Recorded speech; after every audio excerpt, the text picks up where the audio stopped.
All right, thank you everybody for coming to this evening's meeting. Just give me a quick thumbs up if you can hear me. Great, okay. So tonight we have a short agenda. Please, everybody who's attending via Zoom, if you want to speak during public comment section, press the hand button on your little icon. That'll let me know that it's my turn to unmute you and that we can do that. Also, if you've called in and you're on the phone, go to *9, and that allows you to raise your hand, and that'll allow me to acknowledge the folks who have called in. There's a few people on the call this evening that impacts. So with that said, Catherine, would you do roll call?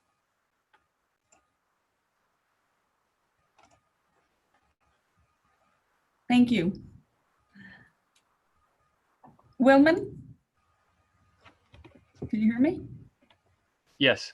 Okay. Willman? Oh, sorry. Go ahead. Here. Voorhees? Here. Cup? Here. Godis?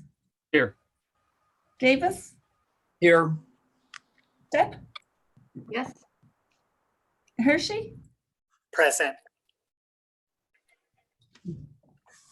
All right. I will now lead us in the Pledge of Allegiance. I pledge allegiance to the flag of the United States of America and to the republic in which it stands, one nation, under God, indivisible, with liberty and justice for all. Okay. Next item, item 4, agendas and changes and conflicts. I will lead off real quick just to do some housekeeping, and then we'll go to if there's changes or conflicts.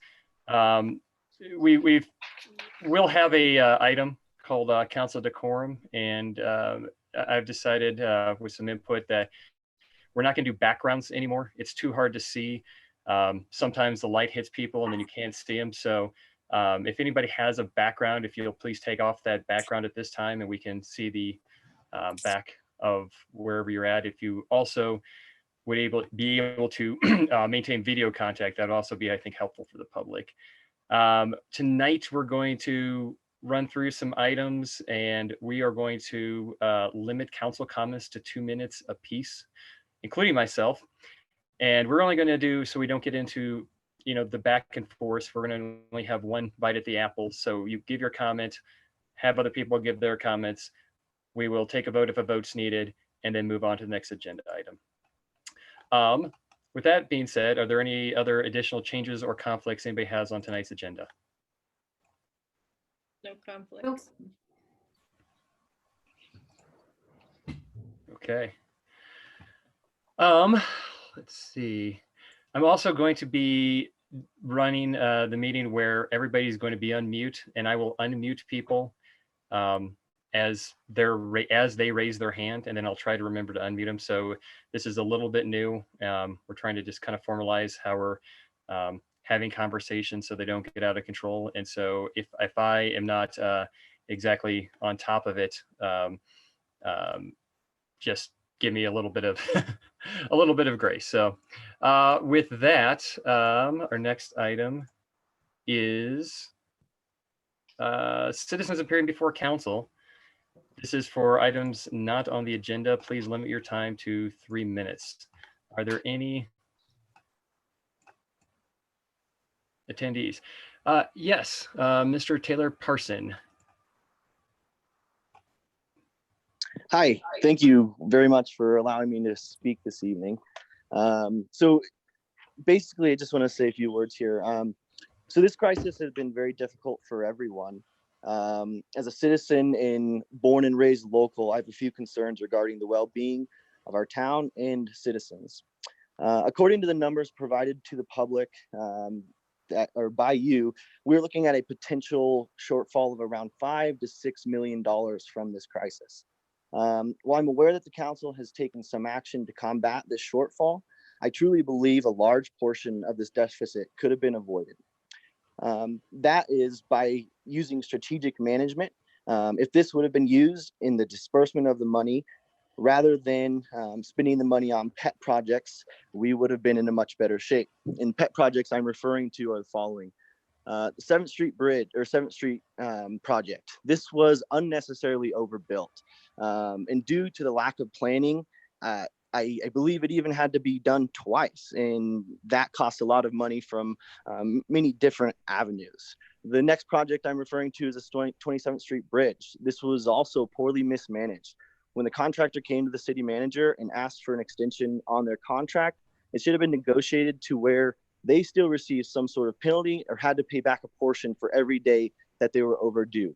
That's just simple good business process. The last project I'm referring to is Two Rivers. Even as an avid boater, I boat many days during the summer. I believe this project was unnecessary, and over $2.5 million spent could have been put away for a rainy day fund or spent on our streets. Take, for example, the Board of County Commissioners. They have, at the moment, an adequate amount of money in their rainy day type fund and are in a better position to manage this crisis and the financial challenges ahead.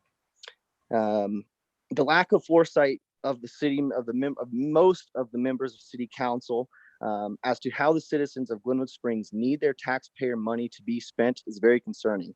It seems the majority of council is listening to the wants of a few and not the needs of many.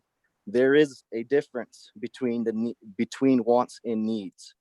We need our roads fixed, and we need a council that considers our citizens, not their personal agendas. Thank you. Thank you, Taylor. It looks like next we have Zachary Parsons.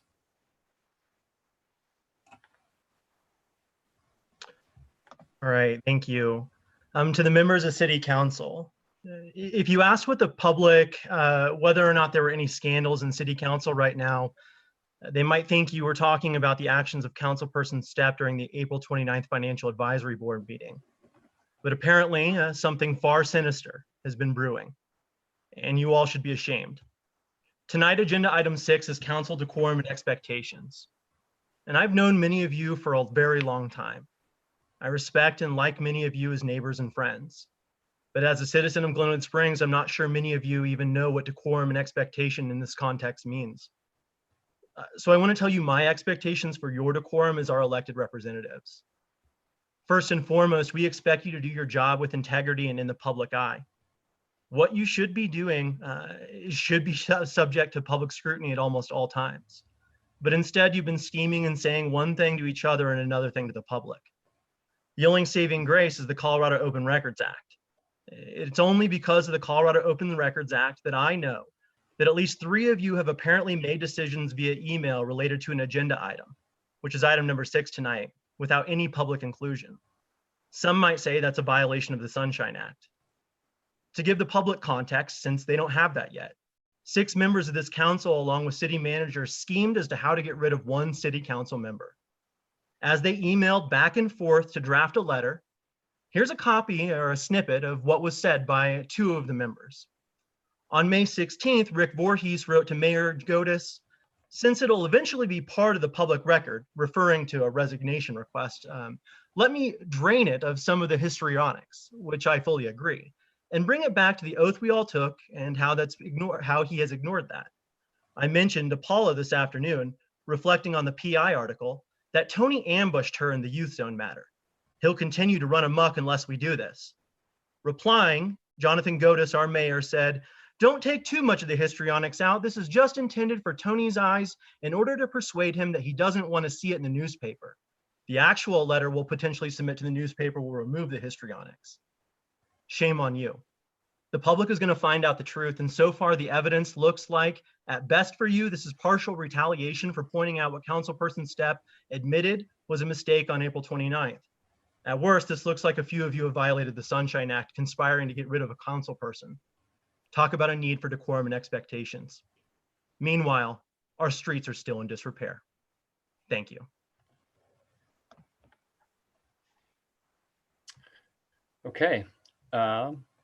Thank you for those comments that were absolutely related to agenda item number 6, as you mentioned. So next time, members of the public, if you please, when asked to give comment about items not appearing on the agenda, please read through the agenda before you make your comments. Also, I'm curious, since I am aware of the open records request, Mr. Parsons, Zachary, that is, how were you able to procure that? Because I know that you were not the one that filed that open records request.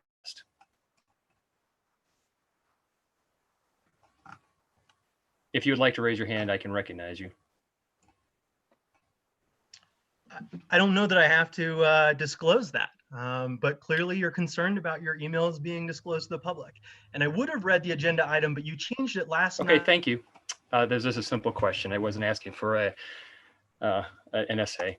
All right, next item on the agenda is item number 6, to where these comments should have been addressed: council decorum and expectations. There was an event at last Thursday, as there was reference, last evening's executive session, that was deeply disturbing to many of us present. It was accumulation of a very difficult and challenging year for this council. A letter was composed with contributions from 6 of us. Given the nature and the contents of this internal correspondence, I would like to seek guidance in the form of a motion that reflects our desire to either release this letter publicly or continue to keep it as an internal document. Would anybody like to make a motion? Shelley. I would like to make a motion that, as was the intent, that this letter be made public and put on the public record. Okay, is there a second?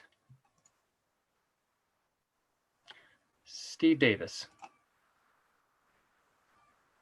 Hold on, let me unmute you, Mr. Davis.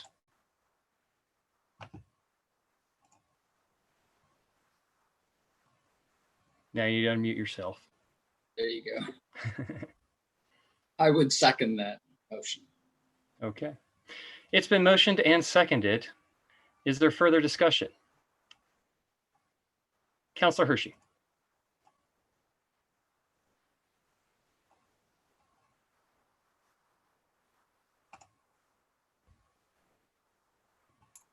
Okay, sorry, I was muted. I would move to table this for at least until the next meeting. I think Mr. Parsons was confused because when I got this agenda item last night, there was nothing in it. So I would make a motion to table this until the next meeting, the first meeting in June. So I have an opportunity to respond to whatever you're planning on publishing or sending to the paper. There is a motion already on the table, so that motion is out of order. We'll take action on the first motion. Point of order, Mr. Mayor. I believe that I'm allowed to make a motion to table at any time. You can check with Mr. Hanlon. Okay, that's fine. Is there a second to Mr. Hershey's motion to table the existing motion? Charlie, hold on, let me unmute you, Charlie, really quick, and then unmute yourself. I don't second the motion, if that's what you're asking. I was going to make a comment. Okay, I'll just keep you on mute or on the mic here real quick. Is there a second? If there is no hands, the motion to Tony Hershey's motion fails for lack of second. Councilor Willman, you have the floor. It's my view. I agree with what Shelley said, but she made the motion that the intent of this was to determine if we could resolve matters out of the public forum, and that has not been done. So I'm going to support the motion. Okay. Any further conversation? Paula, did you have a comment? I did not raise my hand. Oh. Do you want me to make a public comment? If you'd like to, yes. I'm ready to move forward so that we can get this into the public and get this resolved. Okay. I believe there was a letter that if we are, let's take the vote on this, and all in favor. Well, hold on, excuse me. Let's do roll call. Catherine, let me unmute you. Okay. Cope, Oh, hold on. Let me mute all of us. Go ahead. Cope, Yes. Voorhees, Yes. Willman, Yes. Hershey, I'm going to abstain from this vote. Depp, Yes. Davis, Yes. Godes, Yes. motion passes. All right. Now that we have voted this in, Shelley, yes. Mr. Mayor, I was wondering if for the benefit of the public, if we could read the letter aloud, Yes, I'll allow that. comments or? Yes, who would like to start off with the reading of this letter? I can start it. Thank you. Go ahead, Paul. Dear Councilor Hershey, on behalf of all 6 members of Glenwood Springs City Council, besides you, we unanimously request that you resign your city council seat immediately. We do not take this action lightly. Rather, it's based on recurring issues over the past year of your service, with the culmination of your behavior on Thursday, May 14th. We don't need to hear this. What's that? There are numerous factual examples of how your behavior has negatively impacted both the council and the city's business. None are as consequential as your unethical behavior during the council's executive session last Thursday evening.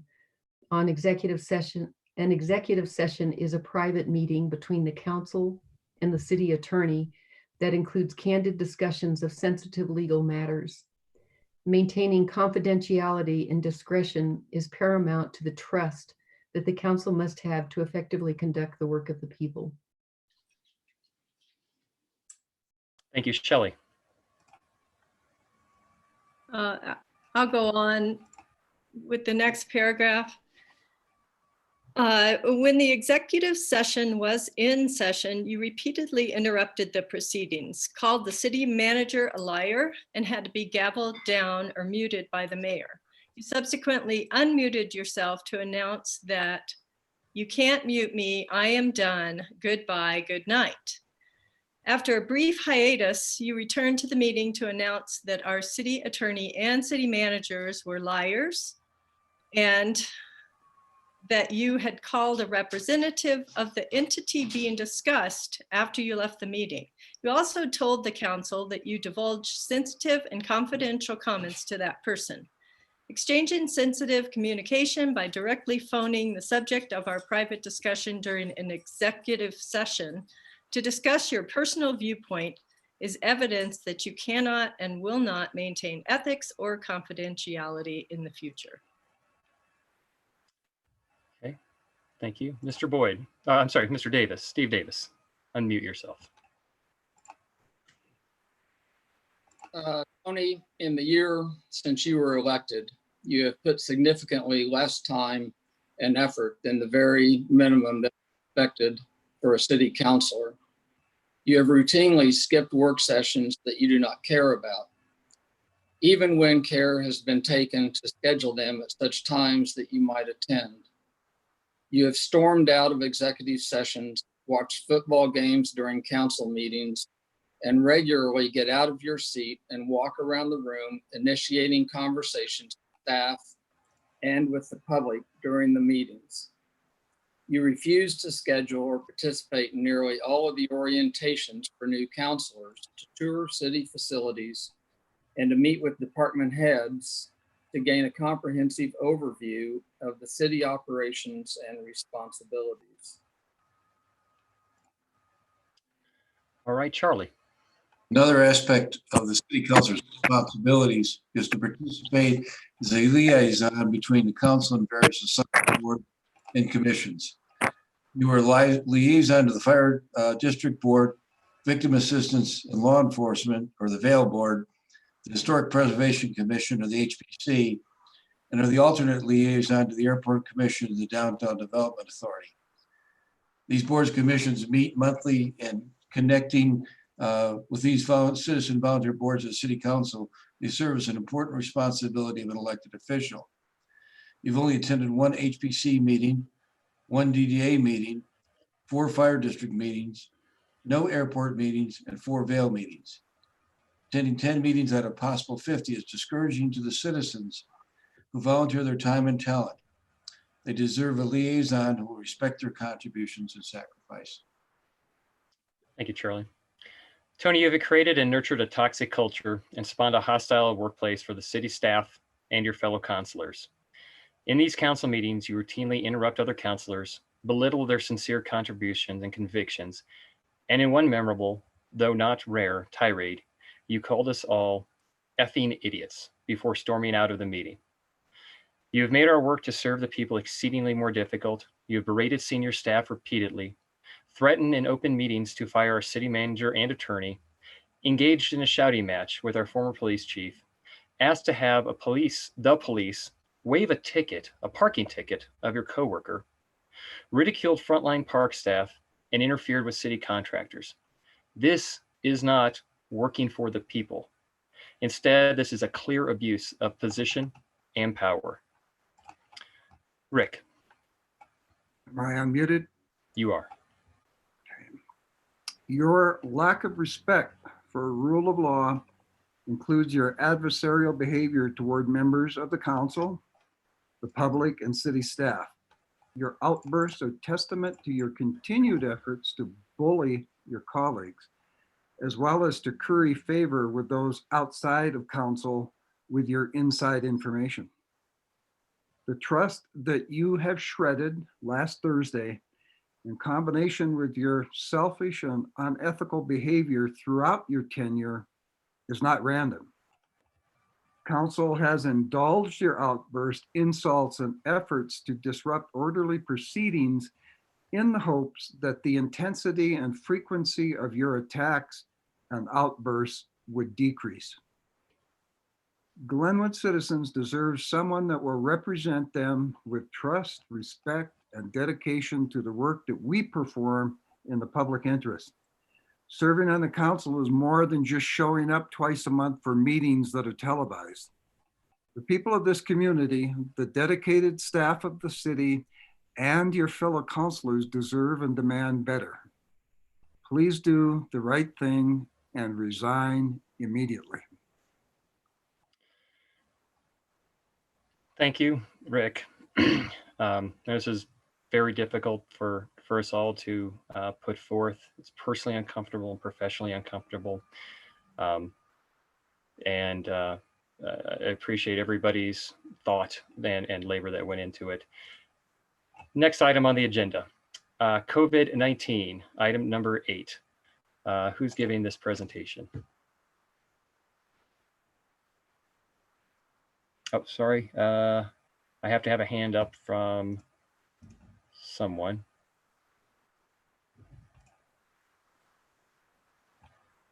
Oh, Charlie. Hold on, let me find you. Go ahead. We forgot council comments. Oh, thank you. Council comments, item number 7. Sorry about that. Tony, I saw your hand up. Would you like to go?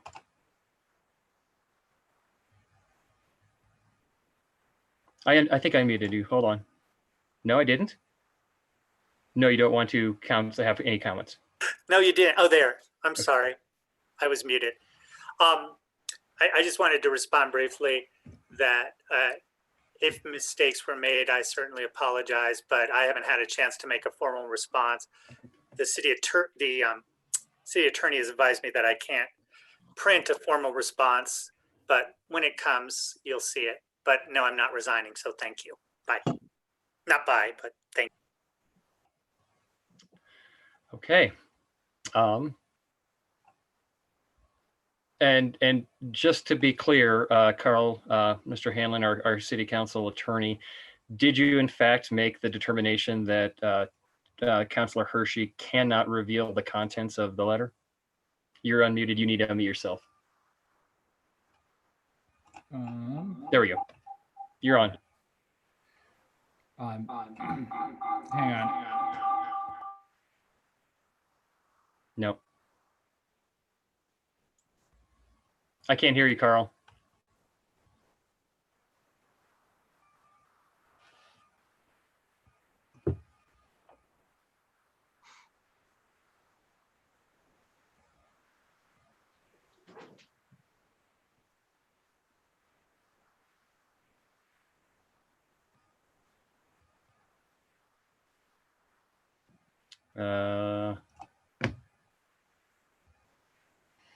Sorry, guys, there's a little technical difficulty.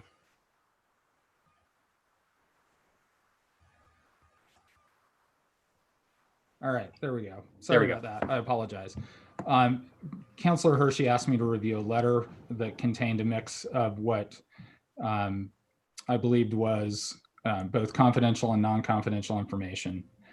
My suggestion was that portions of that be redacted before it was publicly released. I just wanted to clarify that I did not say he could not provide a response. I was trying to be careful that no privileged or confidential information that is the privilege of council to decide on the release of, or if there were a court action and a judicial determination to be released, that those items be redacted and the rest of the letter certainly could be released. So I just wanted to clarify that it was not a blanket, you cannot respond. That would never be my advice. Thank you. Thank you. I would also like to respond to Tony's assertion that he didn't have time. That letter that was read this evening was delivered to him on Monday, full 4 days ago. There's also core requests that did produce those emails that were mentioned in public comment, initiated by Councilor Hershey. So unless our legal counsel or city manager who produced those emails per Tony Hershey's core request gave them to Mr. Parsons, the only way they got that was directly from Mr. Hershey. So now that we have that cleared up, Charlie. Yeah, I meant to add to my comment earlier, we voted on the motion to release the letter, that there had been a core request for the letter and it was going to be released anyway, which is the reason I supported that.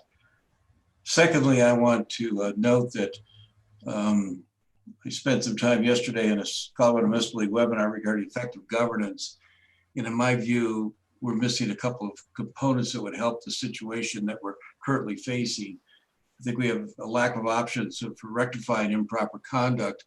And therefore, I move for the council to form a subcommittee, 3 council persons, to review and recommend to council a code of conduct and simplified rules of procedure.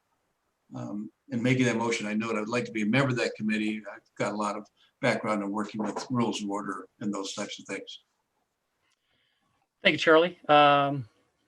There's a motion on the table. I see Shelley's hands up. Shelley, would you like to second that motion? Or did you have a comment of your own? Hold on one sec, Shelley. There you go. Yes, I second the motion. This is actually something we've talked about before and it's been continued over time and put off. So I think now is a very appropriate time to take that on and make sure we get some things on the books.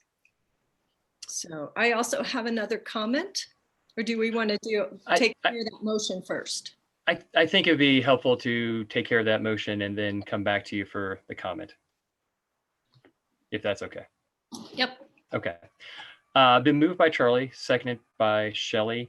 Alyssa, please put me on the timer. I'd like to comment on that as well. Charlie, I appreciate a subcommittee, and I think that sometimes you get too many cooks in the kitchen, it gets a little too complicated and not as effective. But I think that since this decorum affects every member of this council, I guess I would like to make a friendly amendment that it not be limited to 3 members of council. So if you'll accept that friendly amendment, then I don't think we have to worry about who to appoint or who can participate. What are your thoughts on that? Both Charlie and the second being Shelley. I'm going to unmute you. There you go. Unmuted, Charlie. I think 7 people is too many people. My view would be is if we can come up with a draft and some options, that would be a better way to proceed. If the rest of the council feels that it ought to be a council-wide discussion, then perhaps we should set a special meeting for next Thursday, work session for 2 or 3 hours, because it'll take time with 7 people to go through all that. But I prefer to keep it small, but if the council as a whole thinks it should be larger, I certainly know the wishes of council. And I guess I'm fine with that, Charlie. That makes sense. So I guess what I hear from you is maybe get a group together and discuss and have something for a special meeting next Thursday, so we can meet back and discuss those items. Is that correct? That would be fine. Okay. Then I would be supportive of that as well. So we have a motion on the table. Is there further discussion?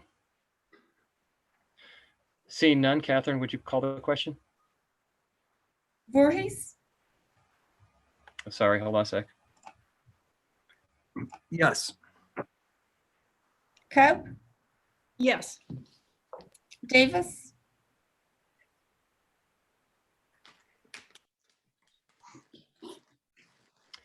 Davis, I'm not, oh, there we go, Davis, you know, unmute yourself. I have my here. Yeah. Godas, Yes. Willman, Yes. Hershey, Yes. Depp. Yes. Okay, motion passes unanimously. Okay. Sorry to throw this out. For clarification, it's a subcommittee of 3 or 7 or what? 3. Thank you. Subcommittee of 3. Councillor Willman has already expressed interest on serving on the committee. Is there anybody else that would like to serve on that committee so that we can just decide it now and set a date? I'd be happy to. And unless somebody wants to arm wrestle me for, I would also be happy to serve on that committee, but I'm absolutely willing to defer if somebody else has a desire. So Paula, Tony, Rick, Steve, if you have any desire, that's fine. I had a question. Yeah, go ahead, Tony. I had a question. I'm sorry. Where does the council have an authority? Is it in the I'm just curious in the city charter, but are you going to do a written code of conduct? Because I'd be happy to participate then. Thanks. Carl, could you answer the authority question? That seems like a legal question. You're unmuted on my end. You have to unmute you and you. There you go. Sure. I think there is both inherent in the body the authority to adopt rules that you agree on. There's nothing in the charter that prohibits you from doing that. That code of conduct would be bounded by the limits of the charter. Obviously, you couldn't give yourselves additional powers or things like that. But inside the powers granted to the body in the charter, you could do that. A great example would be that we have our own separate rules regarding conflicts of interest in the code that are not specifically laid out in the charter. They are in addition to, not in opposition to the charter. Thank you. Does that answer your question, Tony? You can just give me a thumbs up. Okay. And also give me a thumbs up. Did you express your desire to be on that committee as well? Okay. So it seems like we have interest of 4 people. That's a 3-person committee. So is anybody, what would folks like to do here? I'm open for suggestions.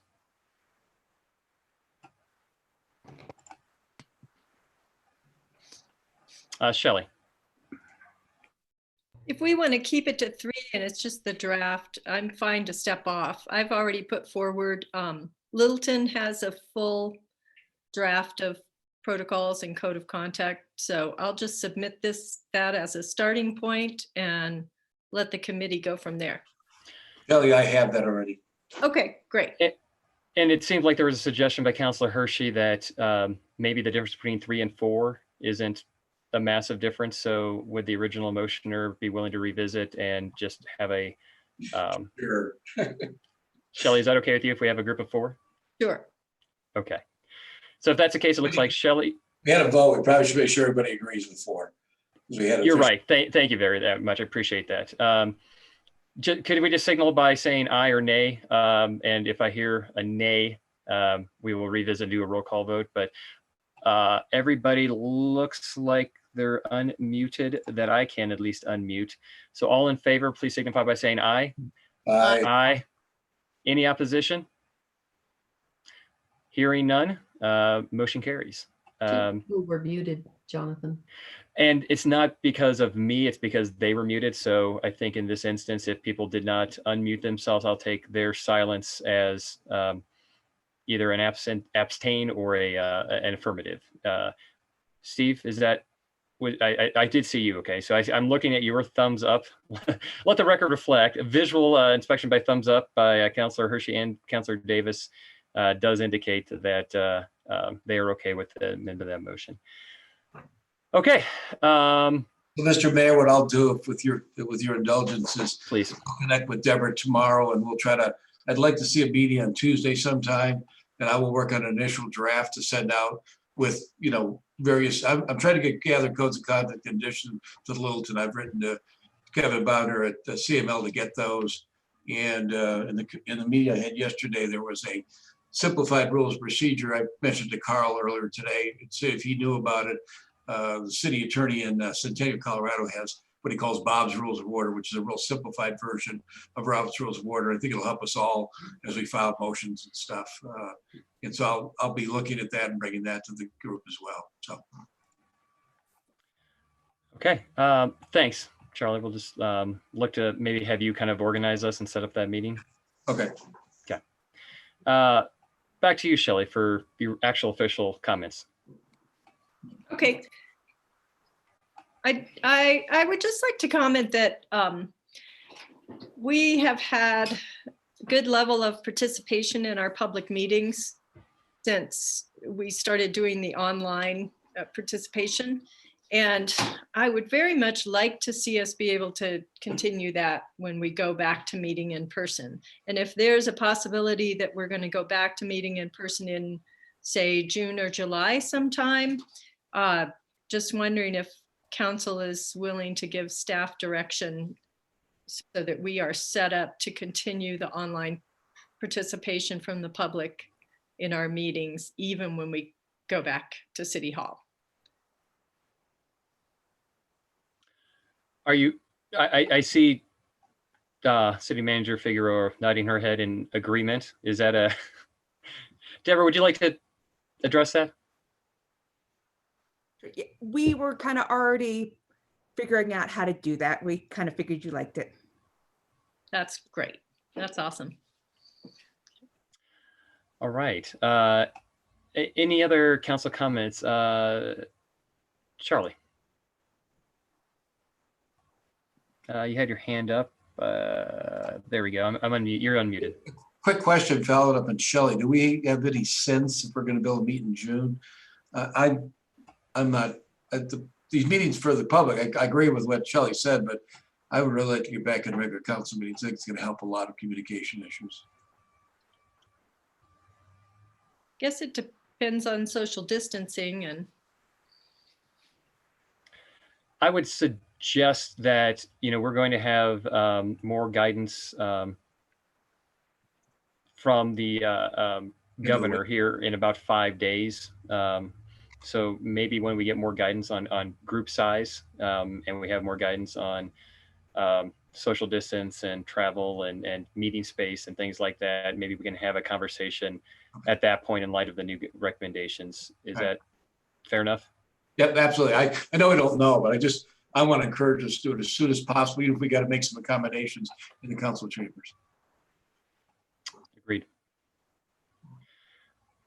Any other council comments for the good of the order? All right, seeing none, we will go to the next agenda item. We are now on COVID-19, item number 8. Deborah, hold on, let me unmute you. There we go. You're good on my end. Okay. This is just a standing line item. I don't have an update, but you guys asked for this to be on your agenda, just in case you wanted to talk about it. This is a notice agenda item. Does anybody from the council like to opine or speak on it? Shelley. Oh shoot, hold on. You are unmuted. Okay, I would just ask Deborah if there are any updates, any changes this week. I think, you know, from what I understand, the status that we're in right now is we're kind of waiting to see what direction the governor takes next week and waiting to hear on the outcome of the variance request by the county. So other than that, I think we're in kind of a status quo, but just wondering if Deborah has any updates beyond that.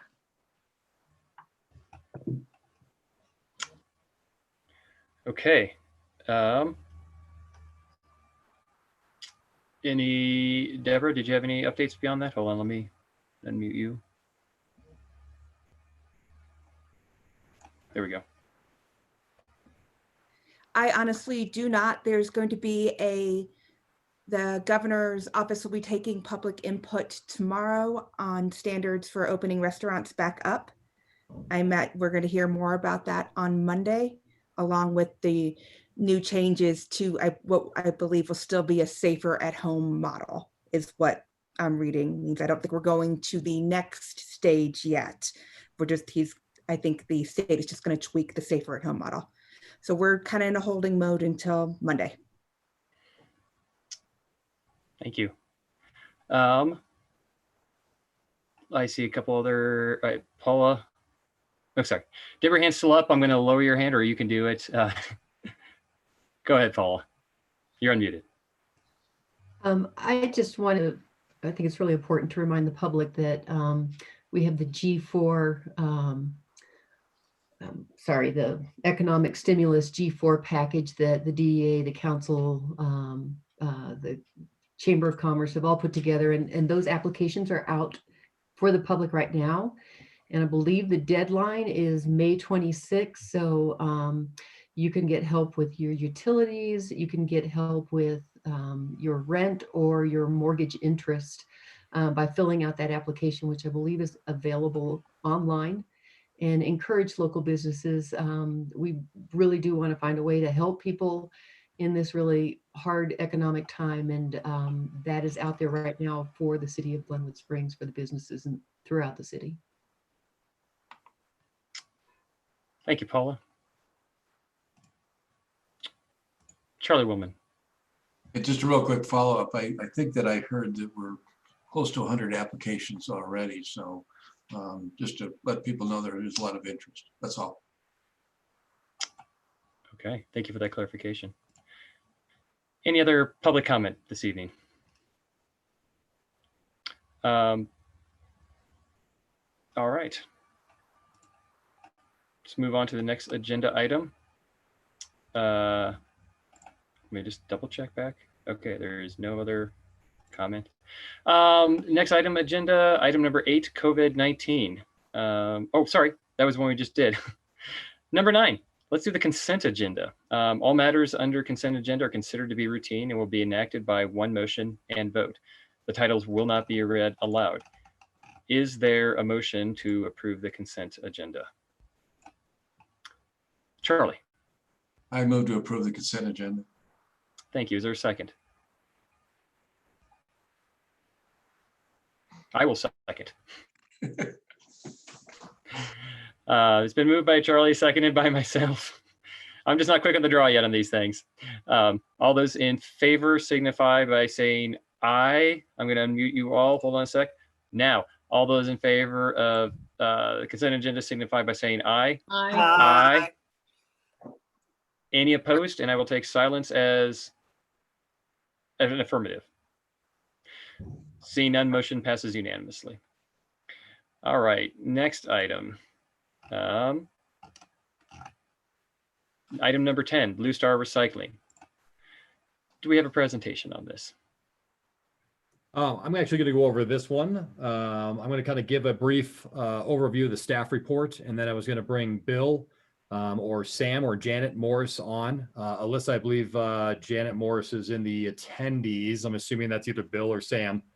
We'll have to promote them up so they can speak, and they'll go over a quick presentation that I will attempt to share on the screen because I've never shared anything before. So we'll give this a best attempt. But the whole reason for this conversation is that the landfill runs a electronics recycling program up there. We take in TVs, monitors, computers. We charge for that service because we have to pay to dispose of those. Currently, we bring in about 67,000 pounds of electronics every single year into that recycling program. Currently, it's actually run through IT Refresh, which is a certified company out of Fort Collins, I believe. They come up, they pick up our materials about 6 to 7 times a year. They bring it back to Fort Collins and they disassemble and dispose of them appropriately. Currently, this is about the only recycling program that we do that actually kind of makes a little bit of money. It cost us about $24,000 last year to run that program, not including staff time and other things. But that's what the cost was to IT Refresh for them to take the material away and dispose of it properly. And we brought in about $42,000. That helps us offset some of the other recycling costs that we have that we do lose money on, which is perfectly fine. We like running a recycling program. We feel it's good for the landfill and good for the community. So this is one of those little things that kind of helps us not break even, but do a little bit better than we normally would.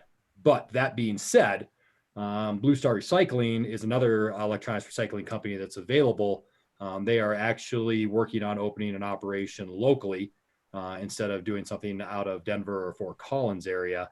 And we wanted to bring them forward to see if it was an interest of council to potentially move to their direction instead of being IT Refresh.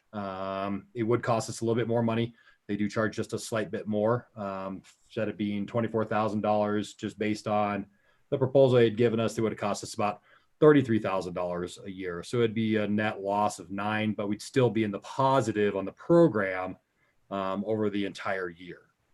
That being said, there are a lot of other social economic benefits potentially that Blue Star would like to talk to you about. And I'm going to try to put this slideshow up. So I have to figure out how to share screen. And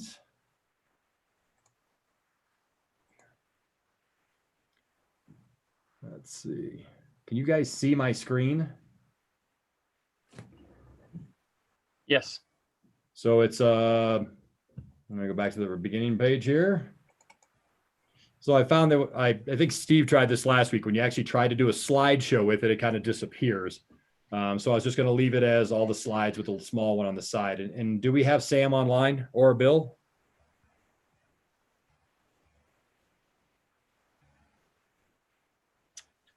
Janet. Yes. Hold on. Let me unmute you. Sorry. Morris, Janet, Morris. You need to unmute yourself now. You've been given authority to unmute yourself. Can you hear me now? Perfect. Thank you so much, Bill. You bet. You bet. And I had to use my wife's computer because the audio went out of mine. So one of the downsides of being an electronics recycler is occasionally they kind of view you as the undertaker and they quit working. So, so I'm using another computer. But thanks for having us tonight. And we just have a few slides to share about our organization and mission. And I want to thank Matt and Deborah and the other staff who have worked with us up to this point. For those of you who aren't familiar with Blue Star, we are a nonprofit, what's called the social enterprise, and that we're a 501c3 nonprofit, but we operate as close to being a business as we can. It's kind of rare, but we are self-sustaining through our own earned income. So we have no dependence on any government funding whatsoever or outside income. When we do receive outside funding, it's for expansion, like coming up to the valley or buying equipment and things like that. Our mission is employing people with disabilities, and that's really how this whole thing started 12 years ago. But let's see, Matt, if you want to pull up that next slide. We exist really for two reasons. The first reason is that out of the 50 million or so people in the United States that have a diagnosed or documented disability, less than 20% are participating in the labor market, even though most can work and want to work. And what I discovered 12 years ago was that people with developmental disabilities, especially autism, had a real affinity and innate skills for the work. So we just sort of matched worker and work. And at the same time, so that's a social benefit. At the same time, we found out that there was limited, when we opened 12 years ago, there was limited options for e-waste disposal. And out of the 50 million or so tons that we produce annually in the world, less than 20% is being recycled ethically. So we wanted to be able to really take the electronic waste that a community generates, and instead of just the environmental impact of recycling it ethically, but really turn it into kind of economic fuel, create local jobs, create local revenue. So our mission is really the combination of the two, of recycling electronics as a mechanism to create jobs for people with disabilities. Next slide. So the services we provide, we actually became Blue Star Recyclers in 2009 after a year-long study to get this going. But the services are certified electronics recycling. eStewards is the most stringent environmental health and safety outside certification that you can acquire. We have locations in Colorado Springs, Denver, Boulder, and actually one in Buffalo Grove, Illinois, through a partnership there with Mitsubishi. We offer certified data destruction, which is basically taking any stored data in any device, computer, cell phone, tablet, anything. When it reaches us, it has to be destroyed. The data, either the device has to be destroyed or the actual data itself has to be wiped. We do computer refurbishing on a kind of a limited basis based on our employees that have that skill. And those computers go back to the community, to low-income residents, school children, and people who can't afford technology. That's been pretty popular here in the last couple of months with people being stuck at home. We do fluorescent bulb recycling, and then we do, probably about 7 or 8 dozen community events every year around the state where we recycle, collect material with municipalities and other property management companies and things like that. We recycle for City County Denver, which is the biggest producer, municipal producer in the state, and we've had an excellent record with them. So next slide. This just shows you how we measure our impact, and this is really by extension coming up to Glenwood Springs into the valley to expand that impact up there. To date, we've created 50 jobs in Colorado. 40 of those jobs belong to people with a diagnosed disability or other barrier to employment. In doing what we do, we've recycled, we're just coming up on 22 million pounds of electronics that we've recycled. One nice little thing that happens when you recycle electronics is every pound of electronics you recycle, you reduce carbon footprint by 1.4 pounds. So it's a really immediate effect environmentally and economically. And then the Colorado Institute for Social Impact did a study on Blue Star 2 years ago, and again this year. And I think this is maybe speaks to what Matt was referring to. We are a little bit more per pound, but what we give back to the community is we produce $2.65 of social return on investment, which is essentially taxpayer reductions, adding income to families that where they've maybe had one income. Now that son or daughter can go to work, they can have 2 or 3 incomes. And when you put it all together, it's a $2.65 return on investment for every dollar spent. So our intention by being in the valley is that we would use the valley's e-waste to benefit the valley. And the next slide is the last one. So just an update on our expansion. We are the really the stewards of our partners' support, which is all 7 or 8, I think there's 8 actually, Rotary clubs in the Roaring Fork Valley got together and brought in the funding to bring us up there. if I understand correctly, it's the first time that all the clubs have done that, gotten in on one project. In addition to the clubs in the Valley, Daniels Fund put in $50,000, Western Colorado Community Fund $10,000, and Pitkin County Healthy Community Fund $15,000. So we were able to raise enough money to cover our first year operating expenses and our startup costs, which is mostly equipment. We are partnering with the Roaring Fork Schools initially. We'll expand that to get special education students into our program. And then Ascendigo Autism and Mountain Developmental Services, who also serve people with disabilities, will refer employees to us for training and employment. Right now, we have Pitkin County, City of Aspen, Town of Vale, and RAFTA as contracted customers. We are working with Matt, and we are working with Garfield County and Eagle County, I'm sorry, to do their recycling as well. So our facility is, we found a facility in Basalt after a 2-year search, and we're going to be opening on June 24th. And we will hire our team starting this summer. And the goal is to have about 5 to 6 jobs by the end of 2021 up there, and then keep growing from there. So I think, is there another slide? I don't think so. We shortened this deck down a little bit. Matt, can you see if there's one more slide? I don't think there is. Yeah, I think that's it. So, so if there's any questions, we'd be happy to answer them. And our hope again is to take Glenwood Springs electronic waste and create jobs and revenue to the valley with it. Questions. I saw Paula's actual hand, but Charlie's is up on the thing, so I'll do Charlie, then Paula. Go ahead, Charlie. I actually have a question to council. As most council members know, I'm the chairman of the board of directors of Valley Developmental Services. I also have an adult developmental son who could be a beneficiary of this program. Is it appropriate for me to vote, or should I abstain from action in this matter? I don't think it's a direct conflict, but certainly an interest. Thank you, Charlie. I guess I would rely on the rest of council to maybe raise their hand and indicate if they think that Councilor Wimland has a conflict of interest because he has a son with a developmental disability and an interest in the topic that is non-financial, I'm assuming, Councilor Wimland? Yeah, I don't have any financial interest in it. Okay.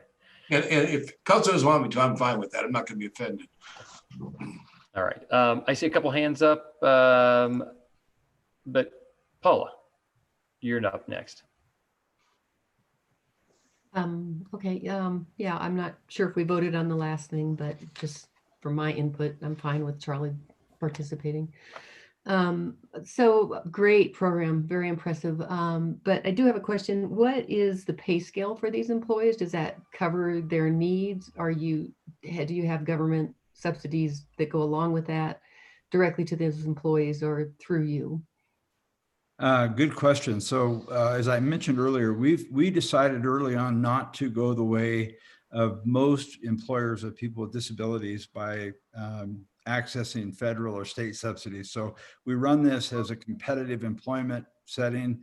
We pay minimum wage and above. Most of our workers join Blue Star at around $12 an hour, just a little bit above minimum wage. And then their increases are based on performance.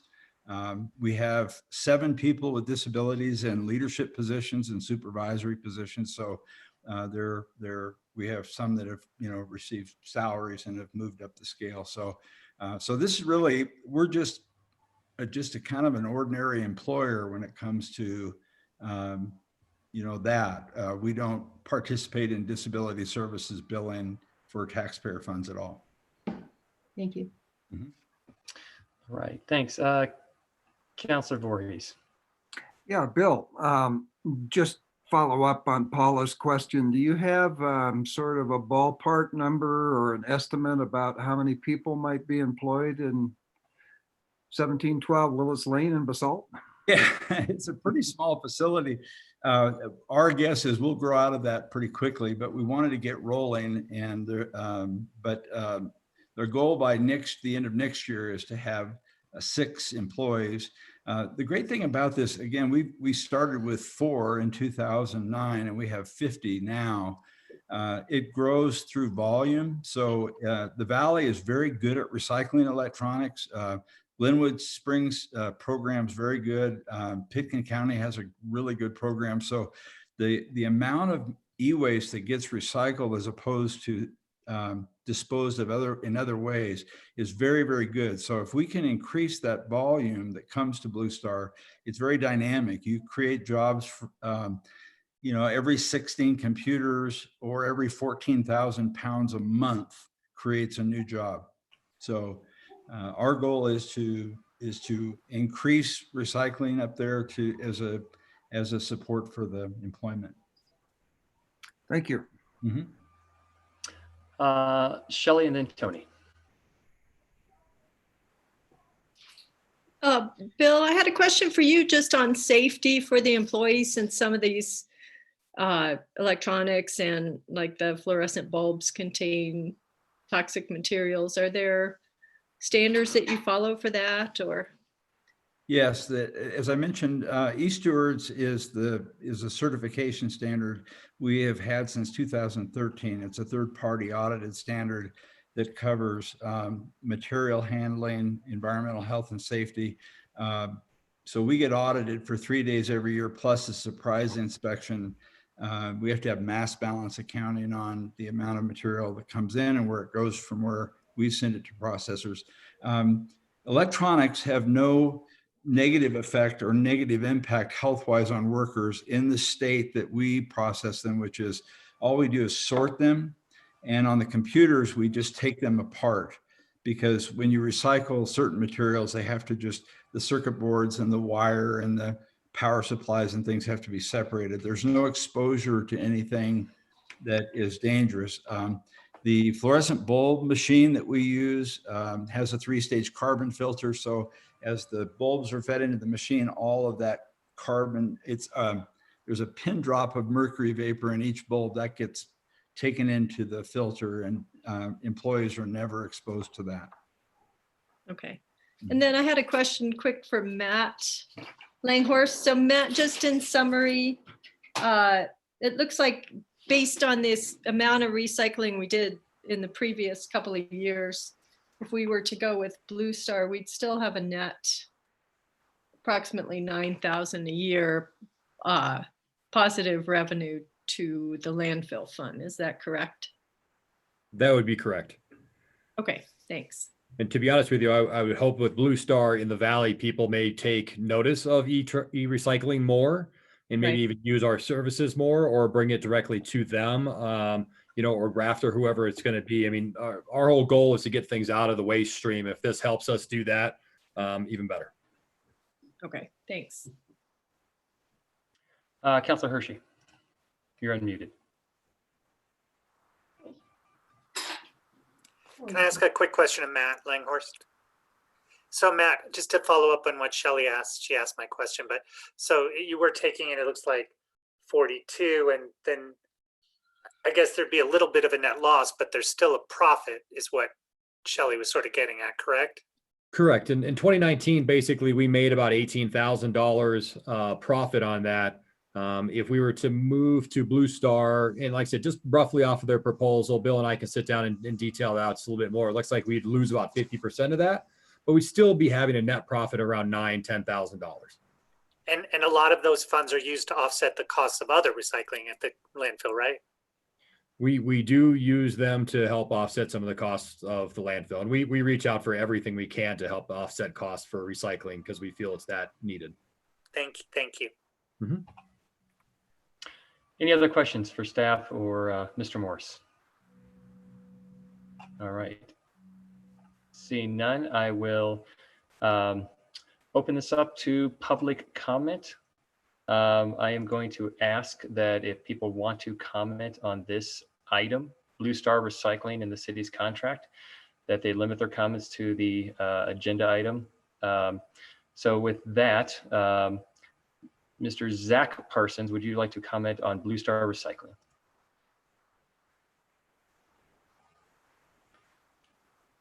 Mr. Mayor, just a point of order. I had my hand raised for both 6 and 7 and was not recognized for either agenda item.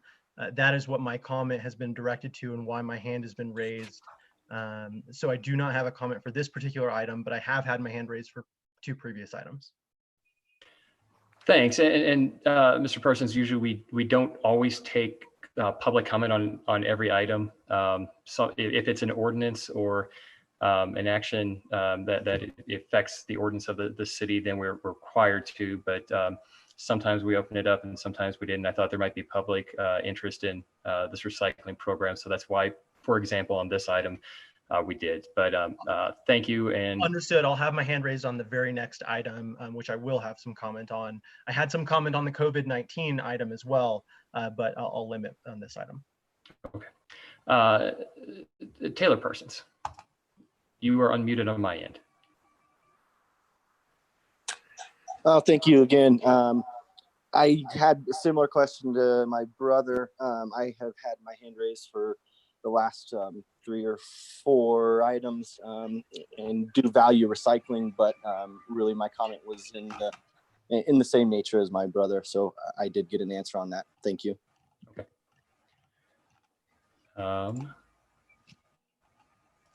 I will bring it back now to council for further discussion and or a motion. Are we looking for a motion to accept this contract? Is that where we're at? Okay.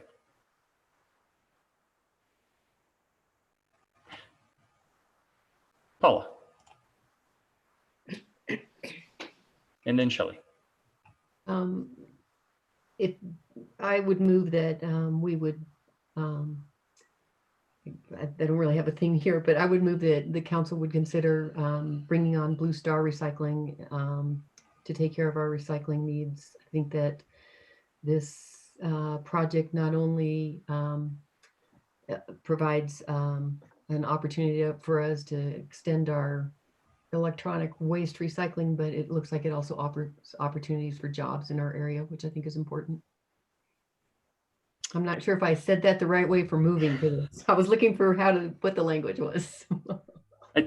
I think you moved to accept the contract to engage with Blue Star Recycling. That's what I heard. Thank you. That's it. Okay. Is there a second? Shelley, your hand is up next. I'll second the motion. And should I comment at this time also, or? I think that's appropriate. I heard about Blue Star a while, probably 9 months ago now or so, through Rotary, and was very excited about the project just because it seems like it could have the effect of a valley-wide partnership, and also bringing these types of services and raising awareness of electronics recycling all across the Western Slope. So I think that it would have benefits to our landfill, South Canyon landfill, by getting more electronics material out of our landfill, and also just the social benefits that it could bring to the valley. You know, we already have Mountain Valley Development here, which works a lot with people with disabilities and varying levels of ability. And I think Blue Star is a good fit for that, to provide even more opportunities for people throughout our valley. So I fully support this. And, you know, as far as Councillor Willman taking part in the vote, I think having a son with disabilities just gives him more insight into it. I don't think he's, you know, seeking advantage or anything like that by going after the vote. So I don't have a problem with him participating in that. Thank you, Shelley. Been motioned by, oh gosh, who was the first motion on this? Paula, seconded by Shelley, and commented on by Shelley. Deborah, you had your hand up. Would you like to comment? Yes, I don't think we are asking you to approve a contract. I think we're asking you for permission to work with them to get a contract. Thank you for that clarification. Paula, is that okay? There we go. Okay. So just have it noted that Paula visually gave a thumbs up to that amendment. And Shelley, can I see a thumbs up? I also see a thumbs up from Councilor Kopp that she agreed as the second to engage the city staff to engage in a conversation with Blue Star Recycling. Okay. Next, and I just want to very quickly point out that I do not see a conflict of interest for Councilor Willman at all either. So Councilor Willman, you're next. You're unmuted on my end.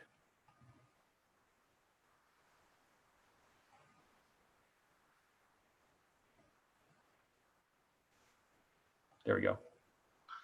Yeah, both of my role as chairperson of Mountain Valley Developmental Services and through my son who has employment through us and Mountain Valley in the community, it is amazing what employment does to people with disabilities. There are a number of employers in this community who employ just people with disabilities in addition to Blue Star, but adding to that pool of resources for jobs, I think is an amazing thing. And for the slight additional cost, I think that the city should support that type of program that would help these people become engaged in the community. So I'm going to support this for that reason. I just think you see the light come on the eyes of these young people with disabilities when they get these jobs and can actually realize they can be productive. Bill, I've talked to before, really you get an amazing positive impact on the lives of these adult people. Thank you. Thanks, Charlie. Any other comments? All right, see none. We have a motion on the floor. Moved by Paula, second by Shelley. Catherine, could you please call roll call? Davis, Yes. Hershey, Yes. Stepp, Yes. Willman, Yes. Godus, Yes. Coke, Yes. Voorhees. Yes. Motion passes unanimously. Thank you, Bill. Thank you very much, Bill. You bet. Have a great night. Thank you. Thank you, You as Bill. well. Thank you for taking your time this evening. All right, next item on the agenda, item number 11, Midland Avenue Asphalt Award, discussion and/or action. Would this be Terry or would this be Matt or a team approach? Matt, okay. That would be me again. Good evening, council. We pulled this one off the consent agenda just to make sure everybody kind of understood what we were doing. This project, we were going to push it off till next summer, but with the South Midland project most likely starting late this year and going into next summer, I didn't want two of them to correlate. That would be disastrous for traffic within town. Midland, which we call 8th Street to 27th Street, is one of the heaviest traveled pieces of roadway in the city. You've probably driven it recently. It is heading in the same direction that South Midland was heading a few years ago, and we'd like to get to it before it falls apart and becomes a major problem. So what we did is we went out after we looked at the COVID-19 new budget that Steve had kind of thrown at us and said, hey, we're expecting these losses. We rearranged budget a little bit. You guys have probably seen those, and we'll talk about some of them tonight.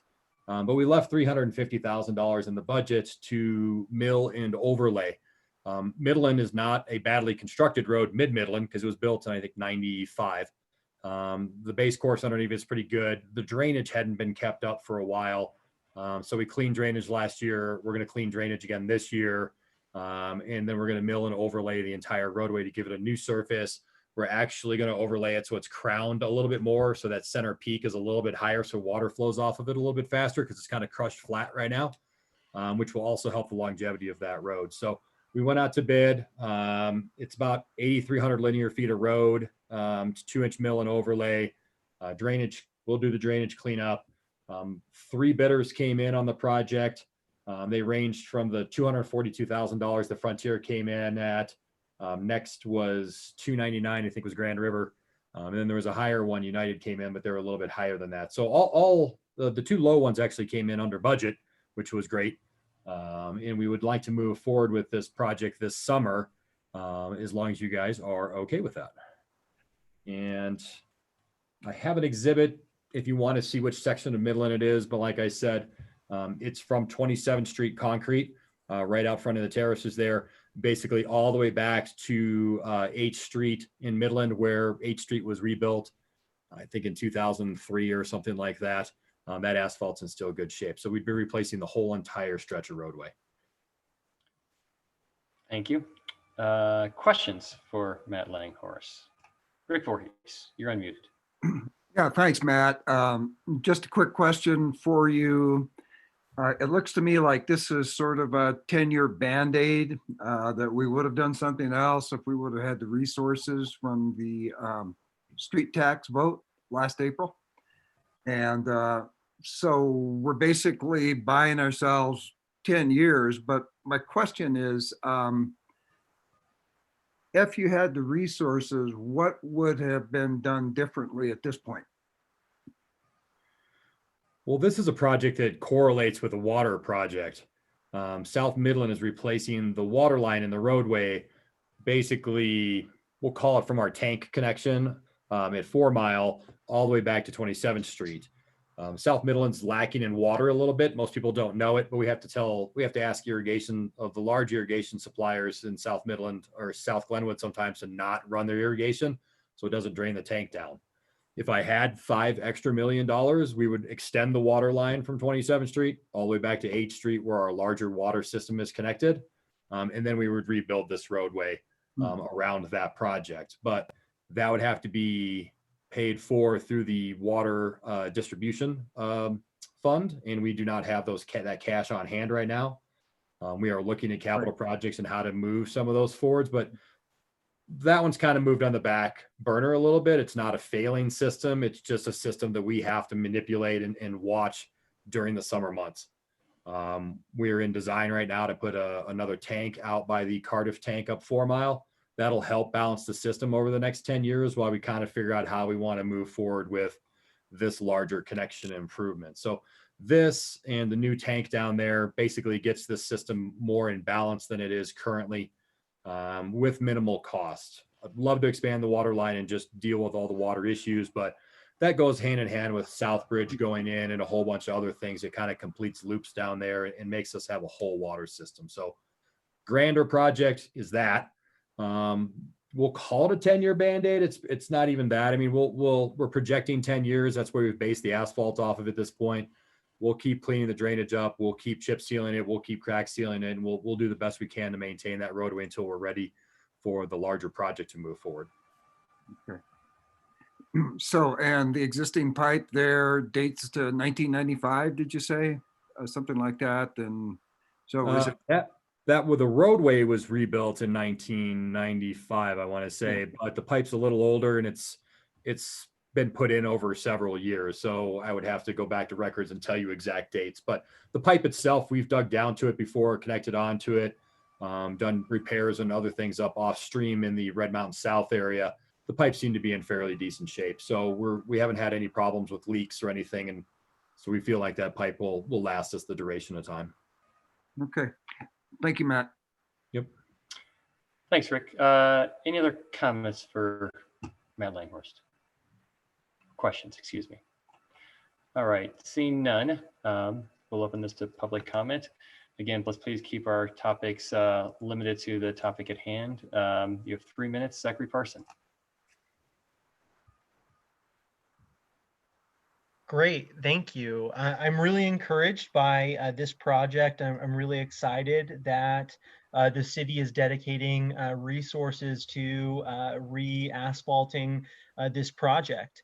It sounds like the asphalt is going to last approximately 10 years. And Mr. Langhorst, I really appreciate all your work as a citizen of Glenwood Springs in making sure that these roads are repaved and that obviously water is a huge issue on those roads. And so getting those off of the center. I did hear some of the comments, I guess, at least from Councilperson Voorhees And obviously, if anyone had $5 million, it would be great to redo some things. I guess if City Council had reappropriated some money earlier on or had some additional resources, maybe we could do that. But it does sound like ultimately this is going to hold up at least for 10 years and be a good intermediate solution. I'm really encouraged by the fact that this bid came in underneath budget. As a citizen, I think that that is a wonderful thing. It just kind of goes to show that maybe we could spend the money we have for less than we think it might cost. And so I'm really encouraged by this project, and thank you everybody for your hard work. It means a lot to be able to drive on good streets. Thank you. Taylor Parsons. Thank you. Yeah, so as a citizen who's grown up here, I really do appreciate this as well. I work out on Airport Road for a construction company out there, so I drive at least to the southern portion of Midland quite often, and I'm having to go to Lowe's and Rifle and those sorts of things for projects, and so I do travel that other stretch. But I am very encouraged about this project, and in my opinion / view on this would be the sooner we can do this, the better. All of our streets are in disarray, except for the one that we spent a bunch of money on, that we laid brick twice down on 7th Street. But other than that, I do think this is a great project, and thank you for your work and keeping it on budget.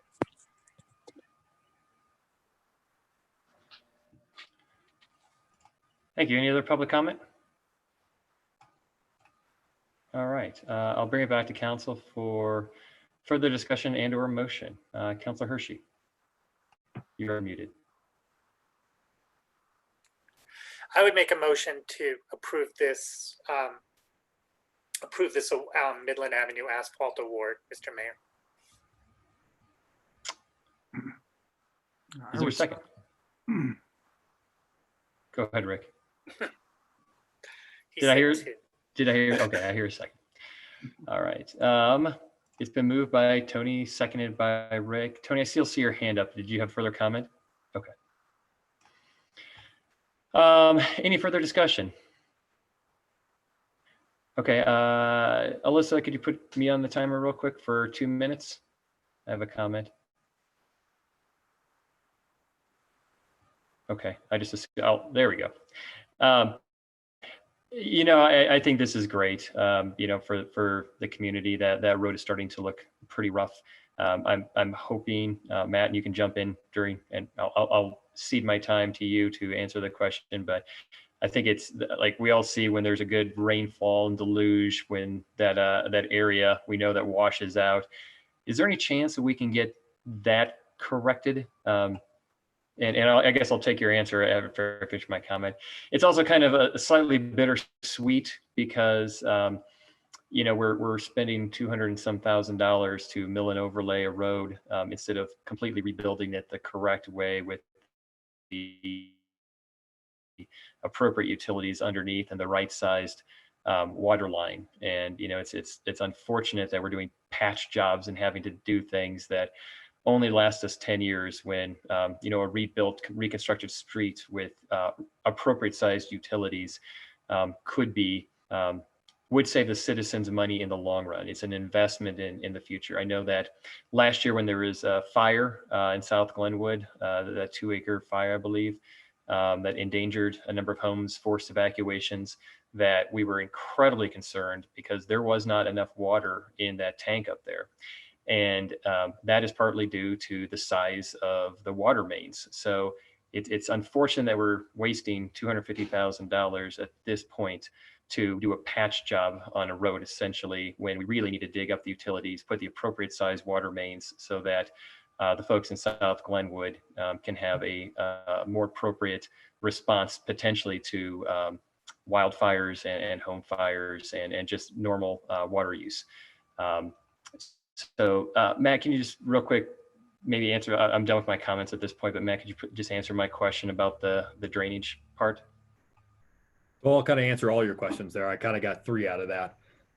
Drainage parts, that is a debris flow that comes down around the 1900 block, no, the 1700 block or so right there. I think it's Doc Brown's house. There's not much we can do about that. Most of the time we would put a culvert underneath the road and kind of pass that along. But if you look at the other side of the road, there's a house directly there. They probably wouldn't appreciate that much. And turning debris flow is a difficult thing to do. Terry and I have kind of looked at that previously a little bit. How can we try to bring some of these debris flows across? But then if you do that, then it's just going directly to the river. And then we're silting the river up. In this case, we're gathering a lot of that silt on the road or the adjacent ditch, and we can gather it back up and haul it off to an appropriate location. So there's no great solution to it at this moment, but it's definitely something that Terry and I will continue to look at when we move forward with kind of, we'll call it the grander project of Midland. And I don't want anybody to think this is a patch job. There's a lot of other things to fix in town. And if I was to lean on one, this wouldn't be the first thing that we need to upsize. We definitely need a new tank out in Cardiff Glen area. The tank that almost ran out of water during the fire, I would maybe say almost ran out of water. They didn't really know how much water was in it. Was actually 4 Mile Ranch's water tank. We don't even own or operate that one. And they don't have a great level system on it. So we made sure that our tank was full so that if firefighting needed to suck off of the city system, that water would be available to them. It's just kind of a mishmash up there a little bit of whose tank is available for what fire. So that's what we're doing is probably the most cost-effective thing by building another tank out there. So in the nighttime, we can fill both tanks, have firefighting capabilities and domestic supply out there at the same time, instead of having one tank that we can't fill fast enough during the day. That's kind of the limitations of that line. The second tank is good because the first tank barely covers the fire needs for the school. Since it doesn't have sprinkler system, it has a very high fire need associated with it. So one tank barely covers that. 2 tanks will work great for the whole entire South Glenwood. And like I said, it's all a correlation together. I mean, it's just big project after big project. Once South Bridge goes in, that's a 12-inch loop that comes from Holy Cross back across. That helps us a little bit with the water flows out there. So it's unfortunately, it's a $5 million discussion for a water line, but it's a $30 million discussion for a bridge and a $750,000 discussion for a tank. And, everything just kind of piles and you have to pick and choose. So I don't want anybody thinking this is a Band-Aid. This is something that needs to be done. 10 years is what the time frame is associated with the gyrations of the asphalts and all those other fun things when it goes down. We'll stretch it longer than that. So if we need to. So I want to make sure everybody's positive on this and we're moving forward in a good direction with this project. So that's my comments. Yeah, and don't take my comments as lack of support for it. I will absolutely vote for it. I think it's definitely, given the circumstances, the right call, and I'm looking forward to seeing that done. So, Councilor Kopp, you're unmuted. Matt, I had a couple of questions, just kind of in relation to some of the other comments we received. And again, thank you for your work on this project. To see the bids come in below estimates is great. And it'll be great to get this project done this year. I don't know if you really said how much it would cost to do that water line if we were to if we did have that in the budget. But I'd like you also, if you can remind and refresh my memory. If I remember from our 2020 budget, we're spending, is it almost 18 million on street projects this year? Or do I have that? Am I thinking of last year? No, you're pretty close. To be honest with you, when South Midland, sorry, there's so many Midlands. When South Midland gets going, that's a $12+ million project. Okay. That should kick off this year. Terry might be able to kick in on some information on that one. We are doing Cedar Crest this year, which is a $4 million project, which is one of those great projects we like, where it's drainage and roadways and water improvements. That's one of those substantial projects that we're very proud of. It will help us with fire flows and all kinds of other fun situations we have up there. Throw in this 350,000, which only turns out to be 242,000. You're starting creeping up close to 18 million. You're 16 plus that, plus okay. the 2.25. So we cut a few other projects out this year to be conservative, just in case COVID does hit the taxes, because this is a street tax. that a lot of this is coming out of, and that tax is definitely going to take a hit because of sales tax going down. So we've adjusted budgets for this year to accommodate. Okay, great, thanks. And just one other thing, in case we're going to be talking about the enterprise funds a little later in the evening. And I know the wastewater fund is showing, and I can't pull it up on my screen right now because my screen's maxed out with the timer, but there's 30 some odd million in reserves, I believe. Can you just speak to why that wouldn't be available to replace that line right now? So Steve might be better explaining reserves because it's that value of plants and that's not how much money is in the bank. Right. I Okay. would say we were 8.5 million last year. We're spending 2 of that to get Cedar Crest done. We're probably in the $5 to $6 million range in actual cash on hand. Okay. Then the Midland project's more complicated than just the water line, because then if you're going to replace the water line and rebuild the road, most of those people on Midland don't have sewer. They have OWTS systems. Do you put in a sewer system to help the residents? That is another cost, but that has to be balanced out of, do we spend $1.5 million on a sewer system, or do we just let them keep going with their OWTS system? So, you know, Midland's a very complicated little creature because you can't just flow all the gravity. There's going to be a lift station involved and a few other things. So basically getting us another 10 or so years lets us figure out funding for a big project like that, and then figure out what do we really want to do with that project before we move forward with it. Gives us time to kind of design and figure. Okay, that's perfect. I just kind of wanted to have some of that explanation out for the public. Thank you, Matt. The reserves confuse me too sometimes. I'm like, I know I know there's capital and equipment and things in there too. So thanks. Thanks. Steve Davis, you're unmuted. Matt, good evening. My question is about the existing fun humps that are on Midland. Would you anticipate those staying in place exactly as they are today? Or is there a better design if we're going to mill and overlay that? Could they be a little steeper? They were built a number of years ago. Would that still meet the design standards for today? And, you know, people typically refer to those as fun humps because, you know, they're supposed to slow people down, but the reality is the faster you go, the more fun you have. So to answer that question, it's in the bid right now to just mill them out and replace them in kind. But before we do that, I was going to sit down with Terry and have a conversation. We had the same conversation a couple weeks ago about the fun humps on Park Avenue. You know, do we like them? Are they too big? Are they too wide? Are they too small? What are they? So I was going to sit down with Terry and see if we wanted to keep them where they were. Do we want to make them taller? Do we want to make them wider? What do we want to do with them to kind of come up with like you said, more of an updated version of them, we'll call it. There are standards all over the board on fun humps. So there's not a real, hey, CDOT says build this, because CDOT doesn't build them. We have to look at more local municipalities, Denver, those kinds of things to see what they're doing to get some recommendations and then move forward with those. So it'll be a coordination between engineering and public works to decide kind of what to do with those. And I would say, you know, just as a comment, that certainly the ones on Park Drive are not fun. They really seriously get your attention. And the one at 13th and Midland certainly gets everybody's attention, but they were all installed with the intent of bringing to everybody's attention that was you know, it's a neighborhood street. There's a lot of driveways and people trying to get in and out of their homes.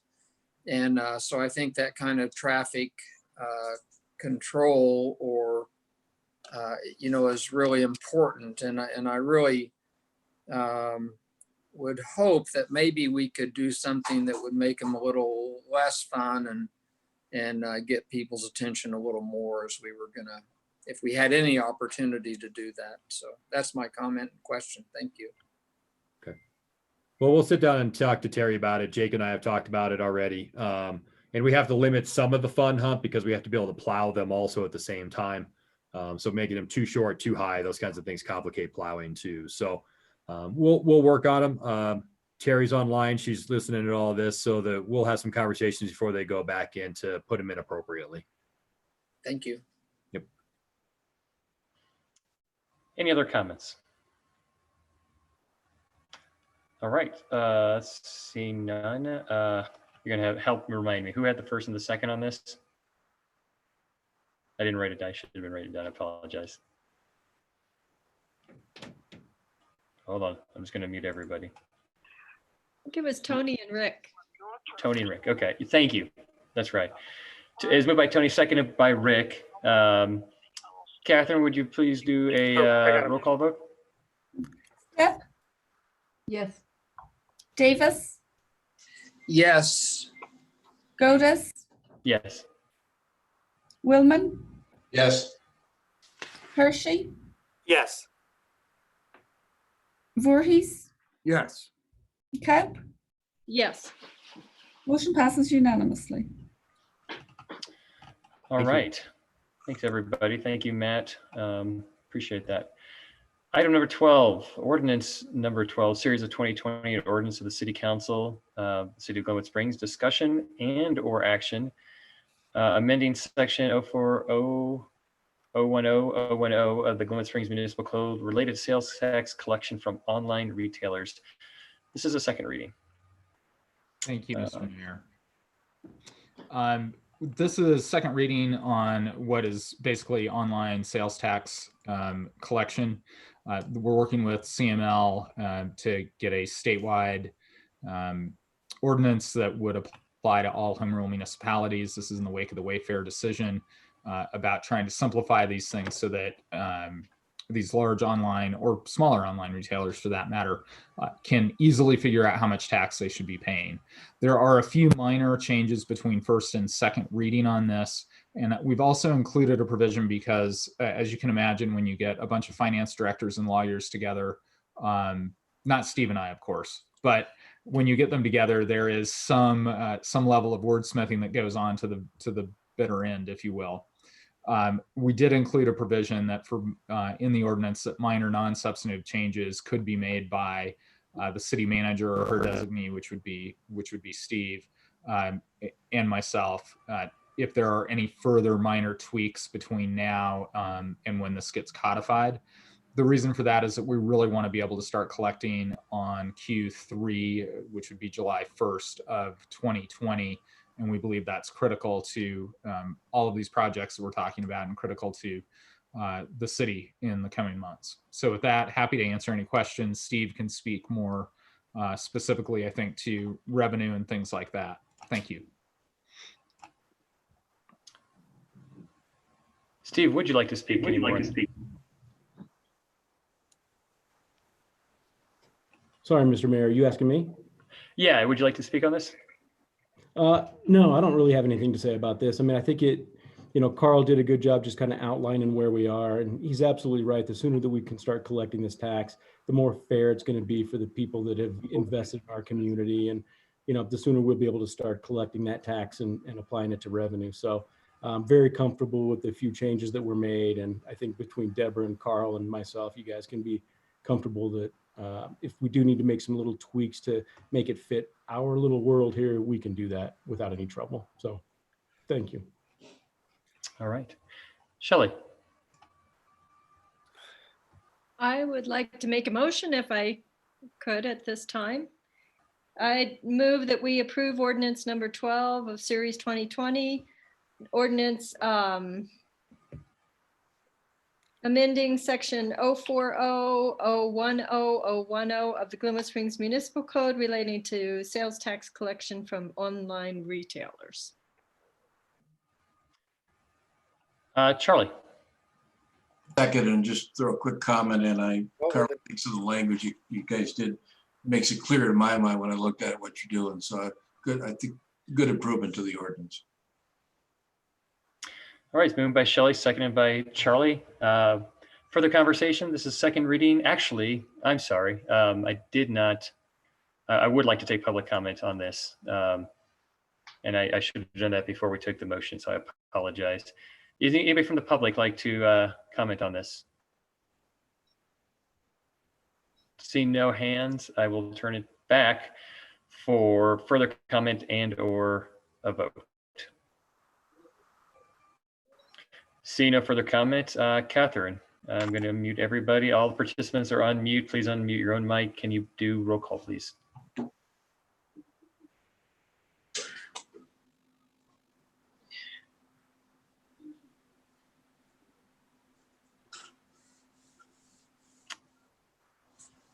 Catherine? Do we lose Catherine? She's showing up as present on the meeting. In her absence, can we do? There she Hello, is. Catherine. Catherine, can you hear us? How about we do a voice vote?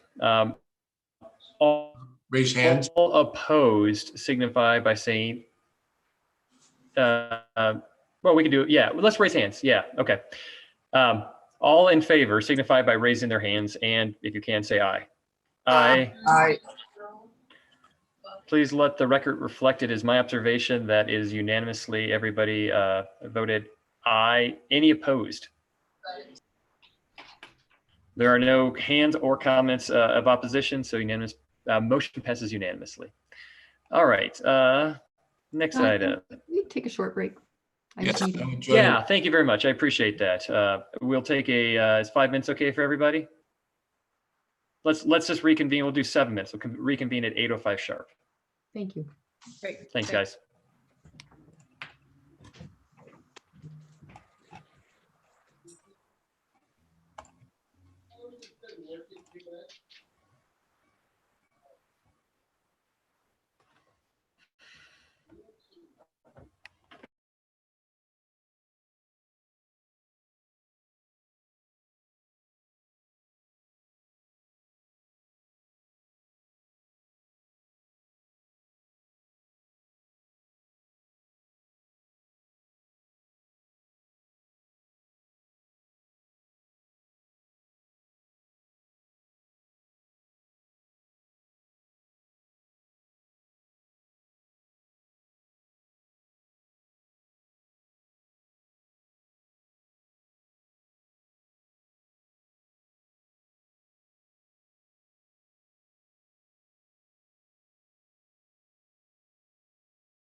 All right, it's 8:05.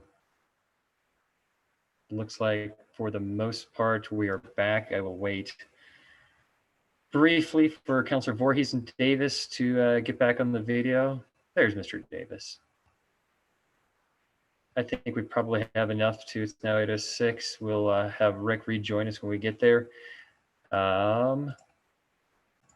Sorry, my video is off. There we go. Now Rick and I are actually back. All right. Thank you for bringing attention to the break needs of everybody. I just was plowing through stuff and motivated to get on to item number 13. Ordinance number 14, series of 2020, an ordinance of the City of Glenwood Springs, discussion and or action acting by and through its utility enterprise, approving a loan evidenced by a promissory note to finance broadband capital improvements for use in its electric facilities activities, approving the note form and loan repayment from the operation of the electrical facilities, and providing other details and approving documents related to the loan. This is a first reading, and I'm hoping somebody can explain what that word soup that I just read is all about. Who's up? Councilor Boyd. Steve Boyd, our COO. You're unmuted on my end. Thank you very much, Mr. Mayor. Yeah, that's a lot of word soup. I certainly agree with that. At the end of all that word soup, this isn't anything that you guys haven't heard before, and everything is pretty much the way that we've described it in the past. So we're ready to build out our broadband network. That's going to take some capital for us to do that. We need about $9 million. This ordinance passes or awards the $9 million loan to the Bank of Colorado to do that with. This loan is taken in the electric fund, but again, it's important to understand that it's not our electric customers that are paying the debt service on this loan. We expect that our broadband is going to be able to cash flow itself over time, but we do need some collateral for the loan, which is why it's in our electric fund. So the electric fund revenues collateralize this loan, but we expect that we're going to be able to pay it off in the broadband utility itself. So the only differences that you guys have seen from the first term sheet that we submitted, a few weeks ago, is that it's a different bank. The first term sheet was with Alpine Bank. This loan's actually going to be executed with Bank of Colorado, just because we got to a place with Alpine where our interests diverged from theirs a little bit. It was no big deal. We're still friends and everything, but Bank of Colorado offered just a little bit better path forward for us. The interest rate's 2%. It'll reset in 10 years, and it'll reset based on the then current 10-year treasury rate. We can repay part or all of it at anytime we would like to. There are a couple of basic debt service covenants in it. There's a covenant that we keep a couple $1 million of operating capital at Bank of Colorado. They're our primary bank, and we've got, well more than that now and always have. So I don't think that's going to be too much of an issue. 50 basis points in closing costs and really pretty straightforward. So that's just a little bit of quick background. I'm happy to jump into the details of the weeds as much as you guys would like, but I'll take your questions. Any questions for our CEO, Steve Boyd? No questions. All right. And we've talked about this. Oh, I'm sorry. Go ahead, Shelley. I just saw that. You got it. I'm sorry, little slow response there, but I did have a quick question, Steve. Just on the renewal of the interest rate in 10 years. So do we have, we're in an unprecedented time right now. We're going into kind of an unknown future economically. Is there any chance that that rate is going to be off the charts, and do we have some recourse or some cap on it in today's perspective? Is there a concern there? Or? Yeah, no, that's a good question. And of course, that's something that we put a lot of thought into. And I'll offer a couple of things. First of all, we can pay this off and recapitalize it anytime we want. So if that were to happen and we can find better terms somewhere else, then we'll just recapitalize it. We tied it to the 10-year treasury because that's pretty much a bellwether in the bond market. So if we get 10 years down the road and the 10-year treasury is, 10% or something, the situation in the world is going to be such that we're going to have a lot of inflation and interest rates are going to be way up. We'll get that in our revenues. And everything is going to be sort of in parity through that time. In reality, I think that there's a pretty good chance if things go the way that we think they're going to go, that we can probably pay this off in about 10 years. So I'm pretty comfortable taking that extra risk, but you're absolutely right. And I should have pointed that out. The original term sheet that we submitted was a 20-year fixed rate of 2.25%. This is a 10-year fixed rate at 1.99 and then resets at 1.35% over the 10-year treasury, which pays right now about 0.65%. Right. Okay. So in general, I appreciate that the interest rate's lower now for this first 10 years. In general, you feel like this is a good deal for the city to go forward with this loan? Yeah, I think in our circumstances, the difference between a 20-year fixed and a 10-year fixed with a reset really is pretty nominal. Okay. Thanks, Steve. Councilor Hershey. Is this? I can hear you. No, I can't. You could. I'm sorry. Is this time for a question, or can I make a comment, or should I wait? If it's a question for staff about the financing of it, that's what we're talking. Okay, thank you. Definitely. Thanks. Any other questions for staff? I guess, about broadband in general that's specific to the agenda item, which is the financing. Okay. Seeing none, I will turn it over for public comment. We are talking about $9 million. So I'd love to hear some comments. Looks like we have Zachary Parsons and then Christian Hay both have their hands up. Zachary Parsons, you're up. You are unmuted on your end. Thank you.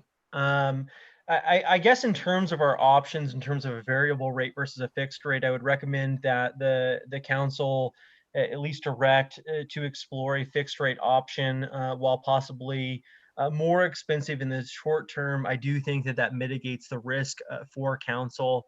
The concern here is that when you're talking about a interest rate on a T-bill of a 10-year term with basically a rate that puts us above 2% when we renegotiate, if we have to, that does present some concern.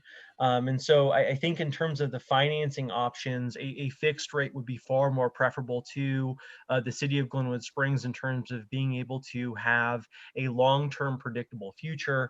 I do know that based on those comments that were just made, that there is some sort of assumption that there would be an increase in terms of the interest rate as well as in terms of perhaps the value of the dollar for inflation. But I just don't know that's quite something that we could rest our hats on and be comfortable with going forward when we're talking about a $10 million, or excuse me, a $9 million loan. And ultimately, I guess in some related to the financing, we shouldn't really be in this business of creating new utilities like a broadband network. I'm just like all of you frustrated with Comcast and the options that we have available, but this shouldn't be left to the private industry. And I think that if we're going to have to do this because of where council's put us, we should at least work on a fixed rate where we can have long-term predictability. Thank you. Thank you. Real quick, Steve Boyd, I have a question back for you on that comment. I think that's an interesting comment. Could you talk about why you selected variable versus fixed? And can you also give potentially some other examples of where we've taken the approach of doing a variable rate versus a fixed rate? Because I know when I think about home financing, yes, fixed is always preferable. So why is in this municipal financing scenario did you determine that variable would be preferable? Yeah, so we looked at a lot of different things and we looked at a lot of different terms of this note. We think that our target is to be able to pay this off in about 10 years if things go really in our base case the way that we think that they're going to go. It was significantly more expensive for us to try to finance this on a fixed rate basis. What was important to us is that we're able to recapitalize this debt if we need to, for whatever reason at some point in the future. We have gone fixed in the 3 years that I've been here. The only other real debt that we have initiated in the city is in the A&I fund, and we chose to do a 15-year fixed rate on both of those. But this is a private placement at an individual bank rather than going into the bond market. That's less expensive and it's more efficient for us to do.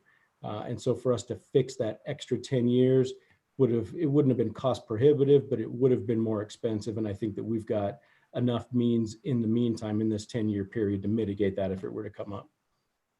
And Steve, do you have just a rough, I won't hold you to it, but back of the napkin idea on what the total cost to the city to finance this project is on a variable rate with the reasonable assumptions that you and your team have made? What would be the cost difference overall between fixed and variable? Do you have any idea that you could comment on?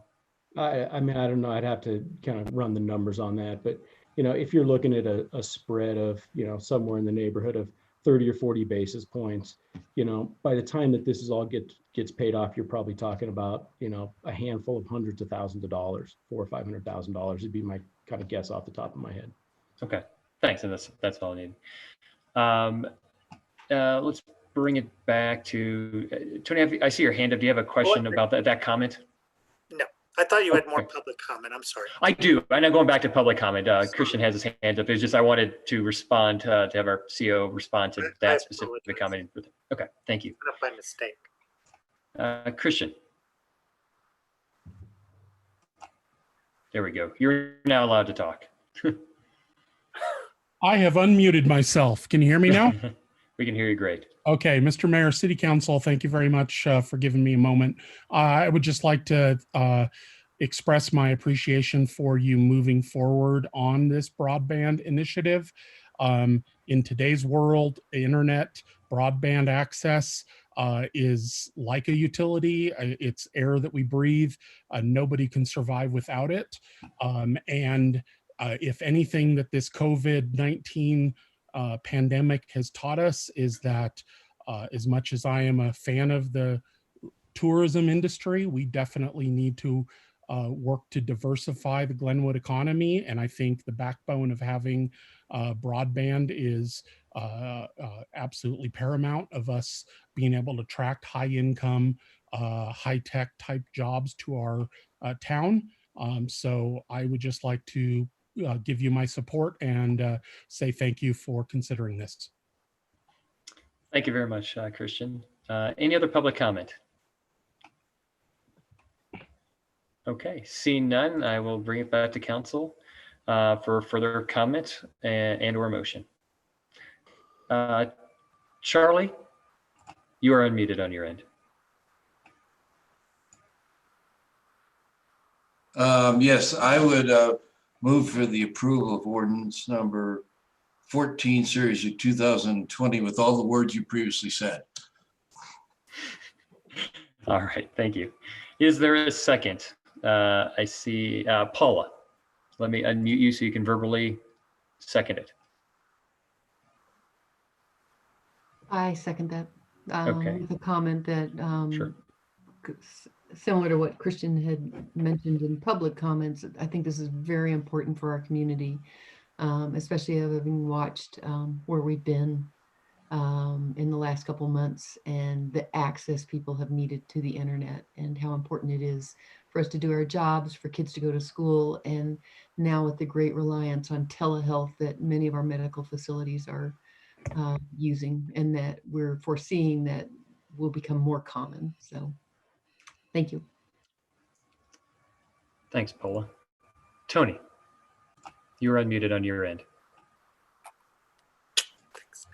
I certainly agree with the fact that this is necessary. I think you all recall when the Comcast line was cut in Verizon 2 near City Market and Carbondale construction. That certainly caused a lot of disruption with everyone working from home. My concern is that, looking at the expenses and revenues for this since 2012, the city currently has a small number of residential customers at about $50 a month, which is about $600 a year. And now you're going to have a bond repayment of $600,000-$700,000 a year. That's going to require 1,000 new residential customers just to cover the bond repayment with an additional amount required for staffing and customer service and et cetera. So I'm just concerned that it's going to be difficult to dig out of this hole. Everyone hates Compass. Everyone hates Xfinity, same thing, but they charge only like $40 for the first year. And it's not as fast as the broadband, but the kids can watch a movie in the other room and you can probably watch a movie in the room. People don't always need that high gig speed. And I'm just concerned that we're digging a hole that we may not get out of. I just don't think this is appropriate for the government to be in. I think this is a private sector and eventually we could be underpriced. But I've said this before, so I'm not going to support this. Thank you. Thank you, Tony. Rick. Rick, you're muted. Myself, there we go. There we go. So we're only a internet family, and our bill just went from $80 to $125 a month. And the counterweight to that is a city-owned system, basically with great uptake, and it looks like that uptake from all the market research that we have looked at is really, really significant. For instance, about 2/3 say that they would prefer to get high-speed internet from the city. 78% that they would switch to the new city system if it were 10% less than Comcast. And, certainly Tony has a point that many people who come in go in for like $40 a month for 12 months, but then, the hammer comes down. And so this is a very stable way to provide internet service to our citizens, and it's also predictable over time. There's no gimmicks in the pricing structure. There's no hidden cost, and people have said that they absolutely want it. And so, yeah, there is a downside that maybe they don't really want it, but my guess is that we'll be extremely busy in hooking up to homes. Thank you. Thanks, Rick. Any other comments? All right, seeing none. Alyssa, would you please put me on the 2-minute timer? I have a comment. And I think I echo everybody's. This is timely since we've had so many outages of Comcast and yes, Verizon as well. And I think that Christian Henne, who spoke, is right. This is a basic utility. The internet going out for me, I work from home. My job is completely dependent on that. My family can survive if I don't have water or even electricity. Electricity used to go out all the time when I was a kid. And, you'd go a day, maybe even 2 days without it. But this town freaks out when they have to wait 2 or 3 hours, even at 10 o'clock at night, for their Comcast to come back on. It's the only choice right now for high-speed internet. And because it's a private industry, there is a profit motive. With the city, there is no profit motive. The Xfinity, Comcast as a corporation, as a Fortune 500, a large corporation, has to return value back to their shareholders. And whether that's in stock buybacks or they are going to invest the absolute minimum in their infrastructure that they can get away with so they can maximize the profit for their shareholders. That's how free enterprise works. And that's why when we're talking about a basic utility, I think that this has significant value because the shareholders in this case are the citizens of Glenwood Springs. So I would like to have high-speed internet, broadband internet, fiber internet directly into homes that is reliable, redundant, infinitely cheaper. And I think the one thing that the Congress has done lately under this administration has enacted net neutrality, which means that companies, for-profit companies, can restrict how much bandwidth you have and the content of what you're viewing and charge you more or throttle your speeds. And as a public utility, where the shareholders are the citizens, we would not do that. And so I think that in itself, along the other reasons that have been stated, are reasons that I will support this. Thank you. Any other comments? All right. I see a hand up in the public. We have taken public comment on this item. I hesitate to go back, but I will make an exception. But typically, please understand, folks, it's once we close public comment, we close it. It came up. So Kevin and Sharon Brady, we'll take a quick comment if you were able to. Thank you, Mr. Mayor. This is Sharon. We live at 716 Lincoln Avenue and own Cooper Wine and Spirits at 732 Cooper Avenue. And we enjoy the broadband system of our city very much at our store. It is always consistent. You know, very few times do we ever have any problems with it. And up here on Lookout Mountain, we are consistently having CenturyLink issues.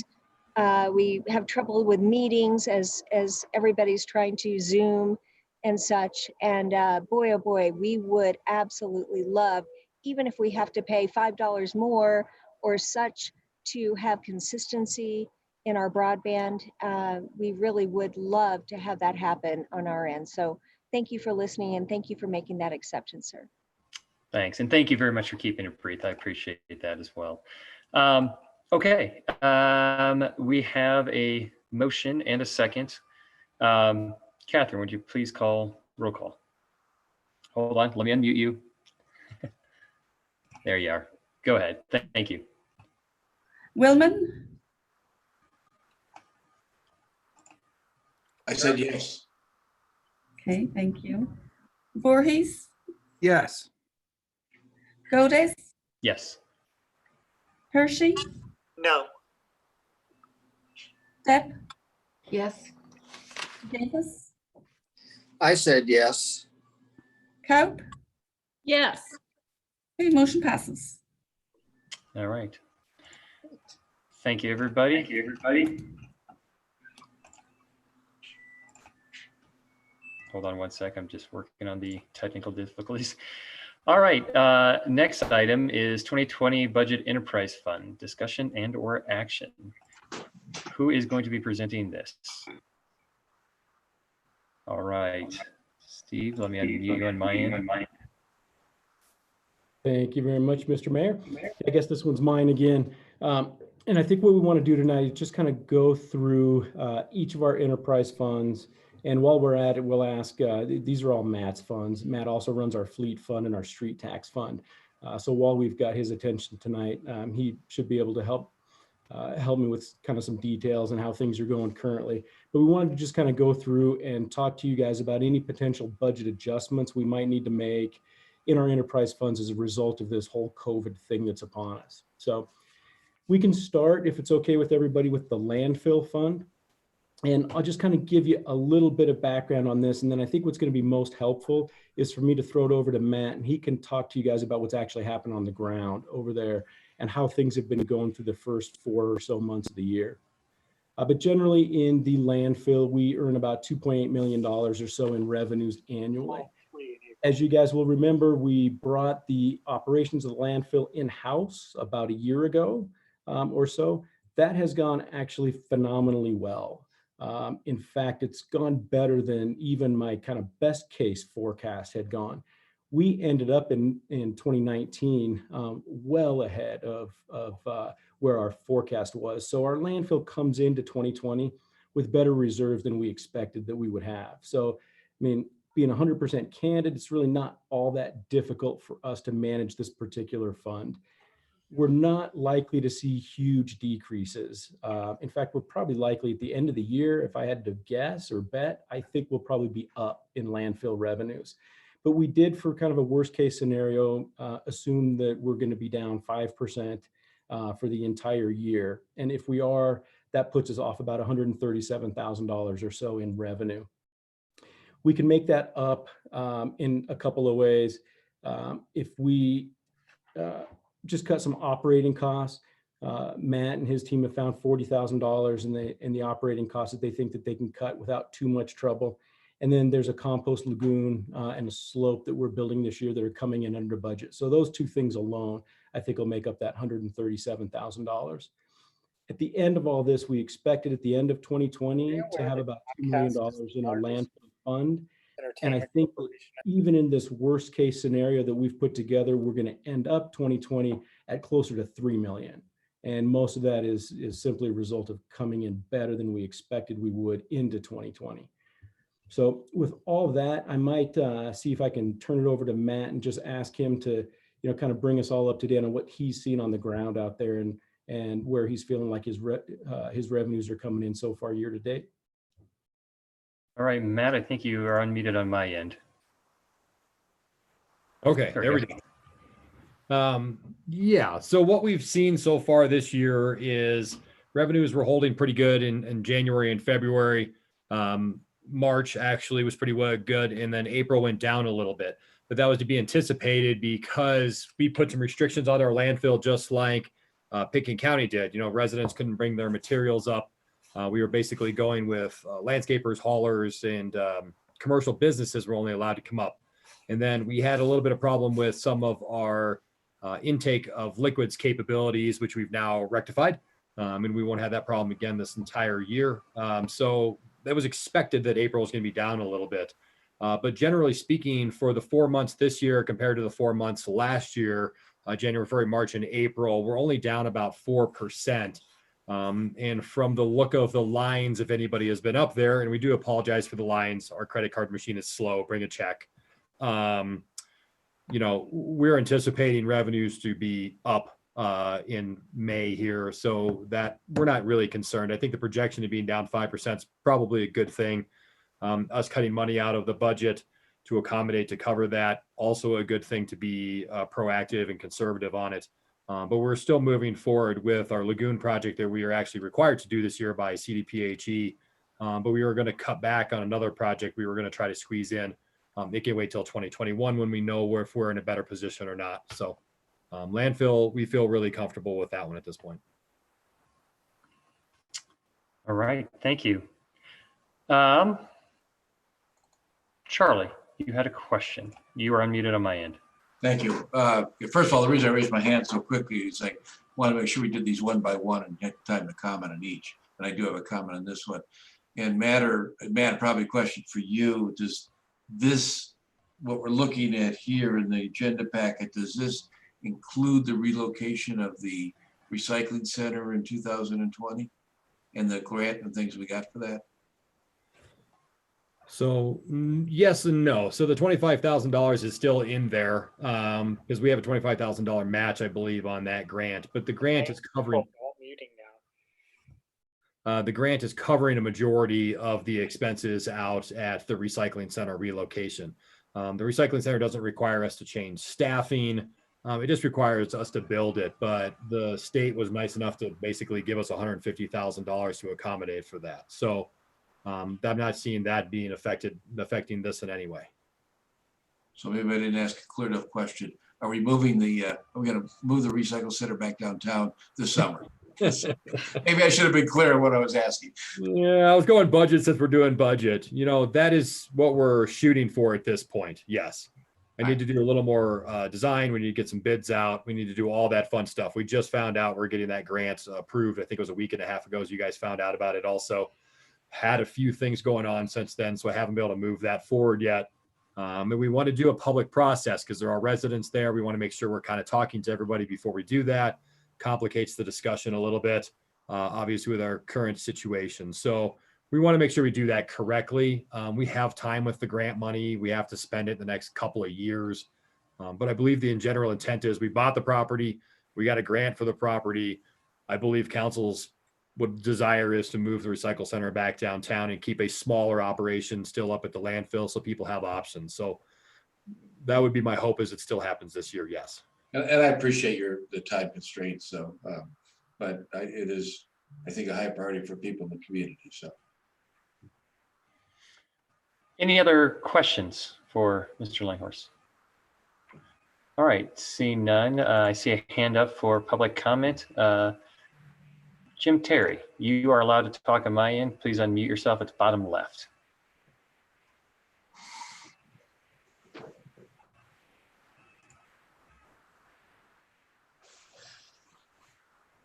Jim Terry, you are muted on my end. You have a little button on the bottom left. You can unmute yourself if you'd like to give public comment.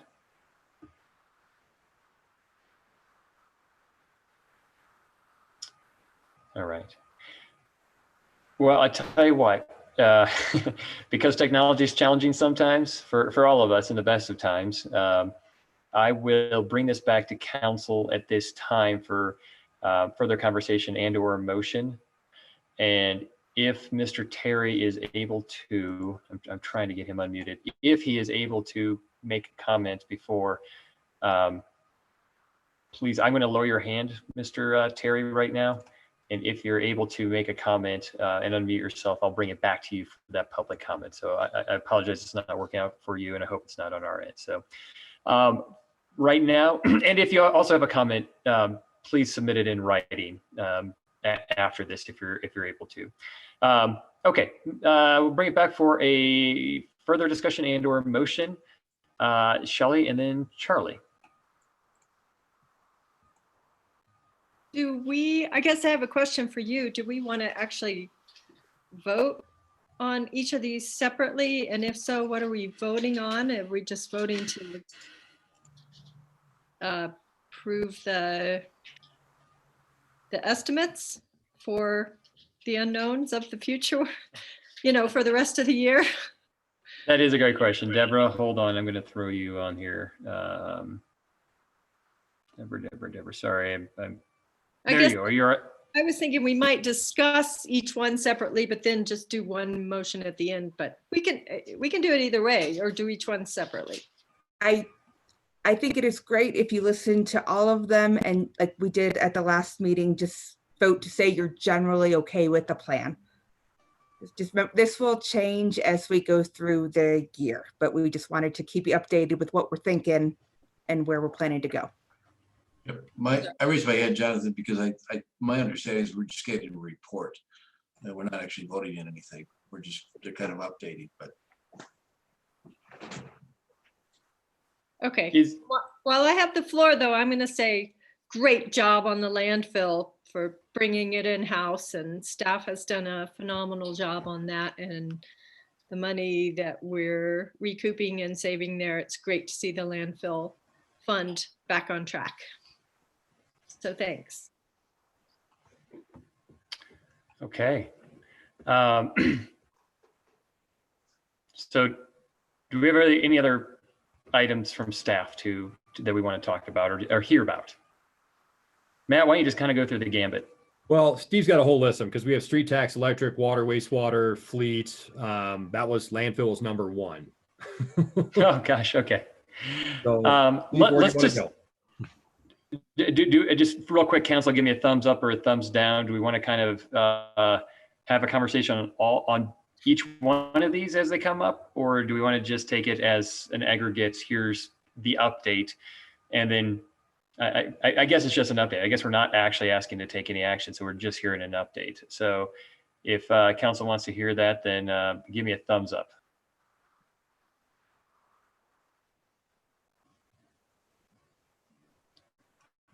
Paul, are you saying something? Sorry, let me unmute you. Sorry, I have this huge list of. Sorry, go ahead, Paul. I'm sorry. I'm just not sure what we're asking. Can you just be clear, because you kind of give both parameters? Do we want to do the whole thing all at once, You're right. Or do we want to do them one by one? Just give us I'm suggesting that we do all of them, hear the entire presentation, and then as a council, I guess we're not voting on it, but if we have discussion that it needs a vote after that discussion, then we'll do that. So I think what I'm suggesting is we just hear the whole presentation from all of staff, save our questions, save public comment for the end after all of that, and so write down your questions because I think they're going to go through it. That's my suggestion. I'm good with that. Okay. All right. Next item. Next item in this presentation. Yes, Steve Boyd, you're unmuted on my end. Okay, thank you very much. And yeah, I think it makes sense for us just to kind of run through each of these. There are 4 other funds that we wanted to kind of catch you guys up on sort of quickly here, and then we're happy to take any questions or comments or whatever.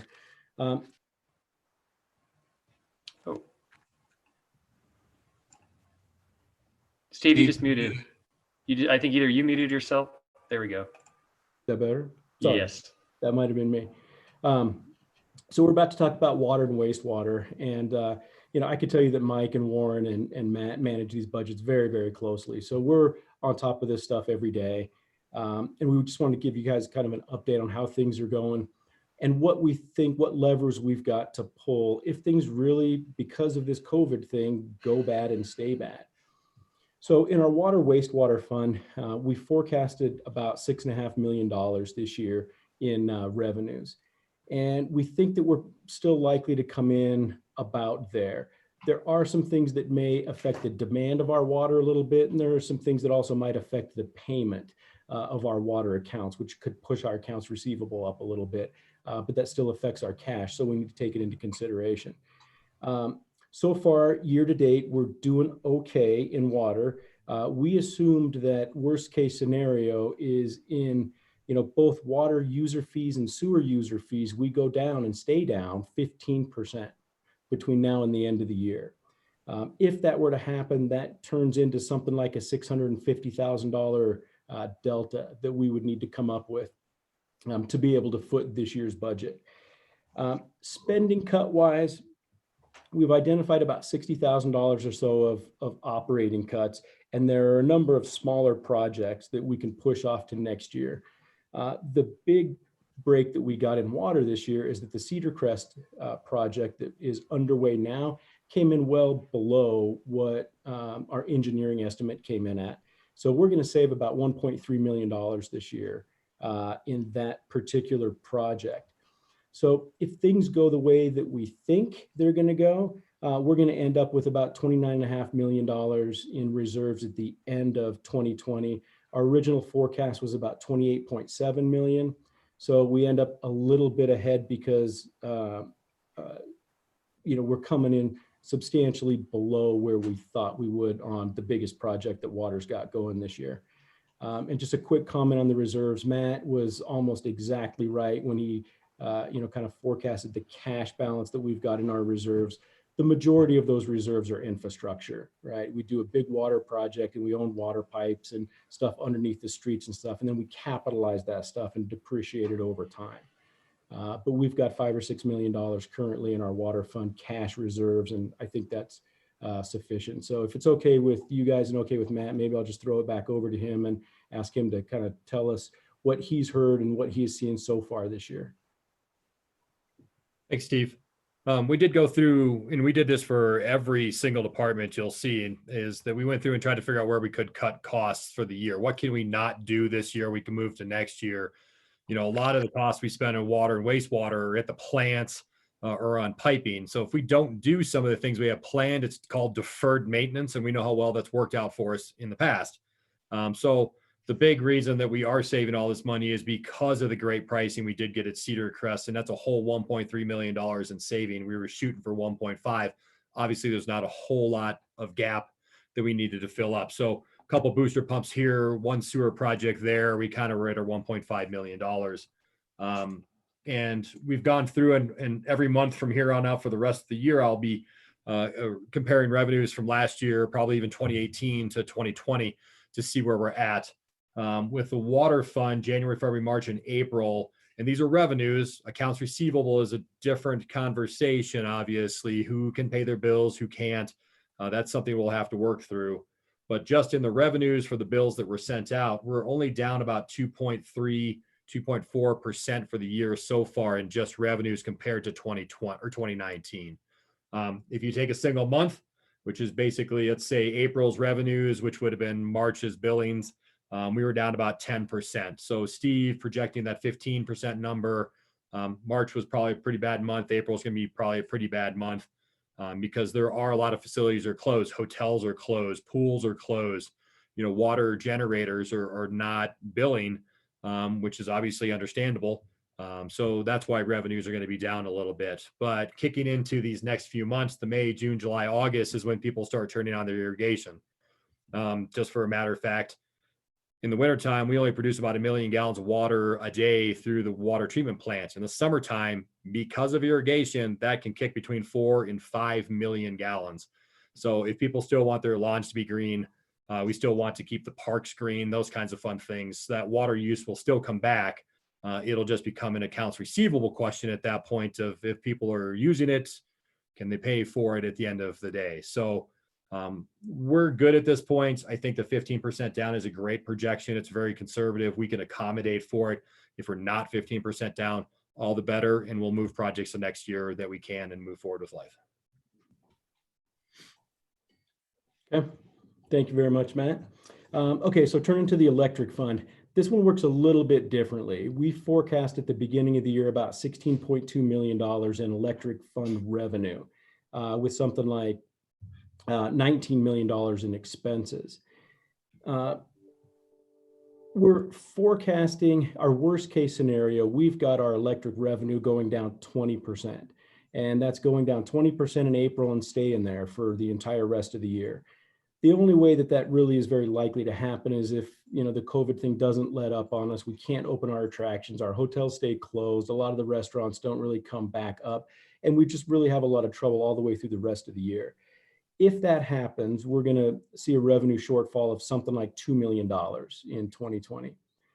The way the electric fund works is that we buy power and then we sell that power and we take a margin in the middle. So if that demand goes down, our revenues go down by 20%. That basically means the demand has gone down by 20%, and we won't have to pay for the part of the power that we effectively didn't sell. So that's probably going to save us about 50% of that shortage right there. That's about $1 million. There's also been, and Matt can talk about this when I throw it over to him in a second, but we're building a fourth substation this year. And there are a couple of things that have caused us to push that back to the next year, right? So we'll probably do that, but we'll do it in 2021. That'll save us this year about $1 million. On top of that, there are a handful of other projects, you know, South Midland, there's a Ped Bridge to Blake line that we were going to work on, Red Mountain North, and some miscellaneous stuff. So those things together, we think will save us about $2.7 million. We again came in well ahead of our budget in 2019 in our electric fund because there were some projects that we just didn't get to and we pushed off to the next year. So our forecast for reserves started out at the beginning of the year about $21.8 million. And in this, what we're calling our worst case scenario, you know, down 20%, we end 2020 at about 23.7 million in reserves. So we actually go up a little bit in reserves.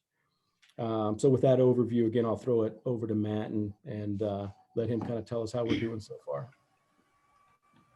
Okay, we'll go back to the quick substation costs. I just want to make sure everybody understands what that means. So Excel is doing a transmission project. They were supposed to do it this year. They're going to do it next year. We have to work our connection to our substation into their project because there's a tree that goes on their transmission line and that links over to our substation. So we're trying to figure out how the two projects correlate because they were going to do their project this year. Potentially it's moving to next year. So that basically what it's saying is the $1 million that we were going to have to give them as a deposit for that tree, the switches and everything else that go along with their portion of the work is potentially going to float to next year. So it's not that we're not doing the project. We're basically going to continue moving forward with the substation. We're going to build everything on our portion of it. We're going to get Excel, Piesco, whatever you want to call them, moving forward with their portion of it. And at some point, they're going to want a deposit for the work. We think the deposit of $1 million is well outside what it's going to cost them to really do the work. But they have a lot of safety factors built into those deposits. So that's kind of the one that's floating out there, whether it happens this year or next year, is partially driven on revenues and partially driven on when can Piesco gets to the project. Because we've been working with them for over a year now, and we basically have just gotten an agreement in hand to even look at. So that's kind of the big chunk of it. And Steve's explanation of power purchase versus power used is great. We don't use it, we don't buy it from Mean, then we don't have to pay for it. So we save actually a little bit in that. Going over electric bills for this year compared to last year, 2019 versus 2020. For whatever reason, February was a great month in 2020. We exceeded last year's revenue by about 12%. We did drop in March and April in the plus or minus of 10%, but for the entire year, we're down about 2%. Once again, revenues, not accounts receivables discussion, but this is revenues. Electric gets hit just a little bit harder because like the pool, we don't supply the pool a ton of water. I mean, they have their own water source. They use raw water. We supply them some domestic water, but they have a lot of pumps that they're not running right now. A tram, which is an electric engine motor, is not running right now. Hotels are not turning their lights on. Christian's probably barely running the air conditioning, maybe for he and the dog. So electric definitely takes a bigger hit than water does. Hotels use water, but it's not a massive amount of water versus how much electricity there is. So electric's going to be the one we're really, really going to watch this year. I don't have any major fears over it. Summertime is coming up. People are at home. The counterbalance is people aren't usually at home during the middle of the day. So they'll start running their air conditioners at the house. So it'll make up some of that revenue loss potentially that maybe a hotel would have been giving us during this process. And if Christian has his way, it sounds like he may be opening in June, and we'll see how this all goes. So projecting worst case scenario, still at the end of the day, with all the cuts that we're making, we're actually doing better at the end of the year than we were projecting to. So fingers crossed, this kind of moves back into some form of normality and we kind of get back to where revenues should be.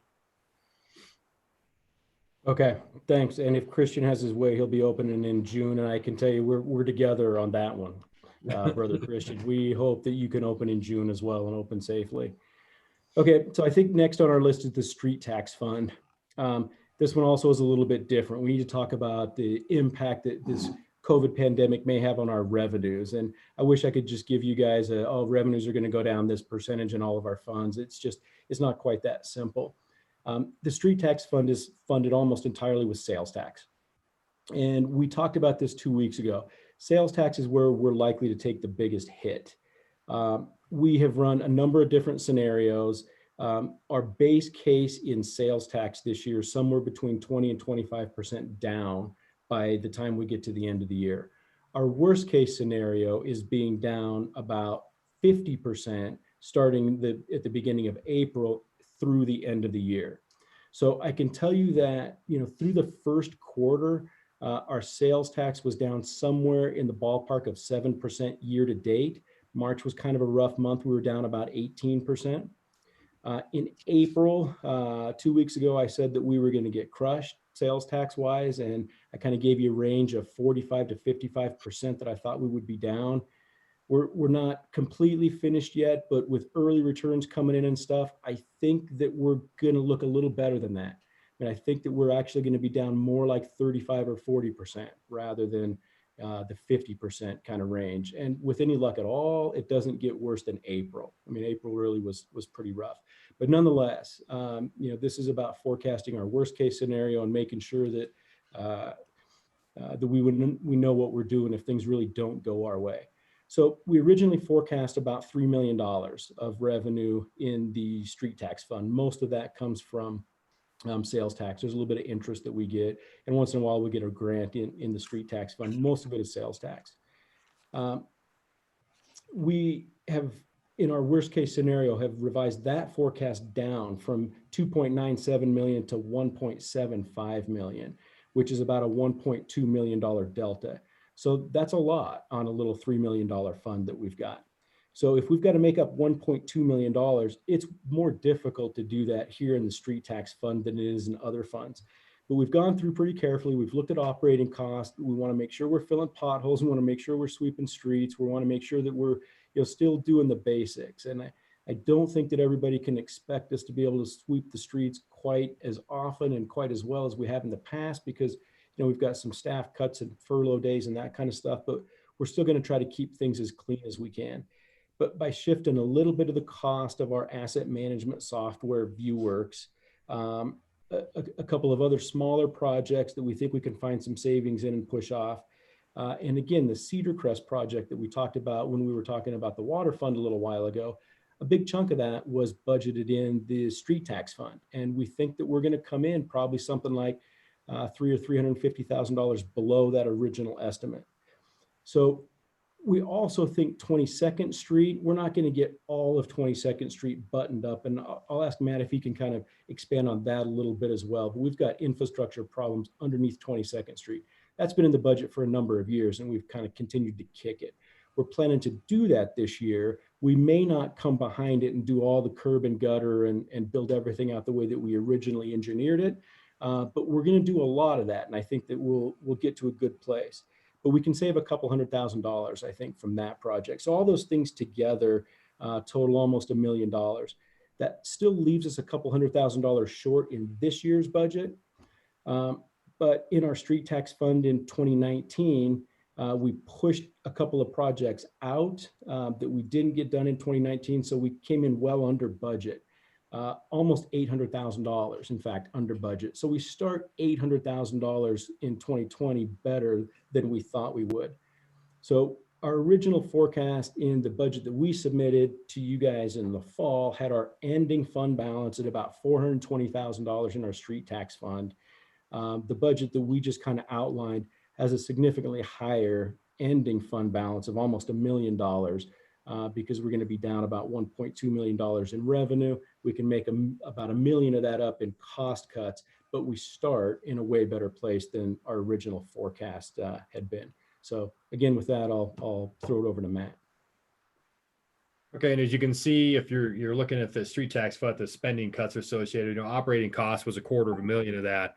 And that is a lot of little pieces from a lot of different line items. We had bumped up our roadway street striping budget for this year because we knew we were losing our striper that's been doing it for several years at a very reasonable cost. And we looked at last year's other bids, or 2 years ago's other bids, and said, okay, we're probably going to be up here now with these new people. We got a great bid in this year from another company, dropped us right back down. So we're saving money there. We're saving money. We're going to do some paint this year with some epoxy and glass instead of doing some thermoplastic. We're just saving money wherever we possibly can to get those costs down. 22nd Street is an interesting little creature. I know that Catherine would like us to fix it because CIRSA has to pay out up once a year for somebody flooding because of a sewer backup. That system out there has been in disrepair for many years, and it keeps getting kicked down the road. Water and sewer have already budgeted about $500,000 for that this year. We're going to kick another $200,000 in at this point to a $700,000 number. We're going to see how the bids come in. We actually have a pre-bid. We had a pre-bid. We should see bids be coming in here pretty soon. So we'll kind of make some determinations on that. If we had to save some curb and gutter on one side and only do asphalt, we can probably negotiate that price back down to where it needs to be in the budget that we currently have. So we've got some work there to do once pricing comes in. Cedar Crest, once again, great surprise.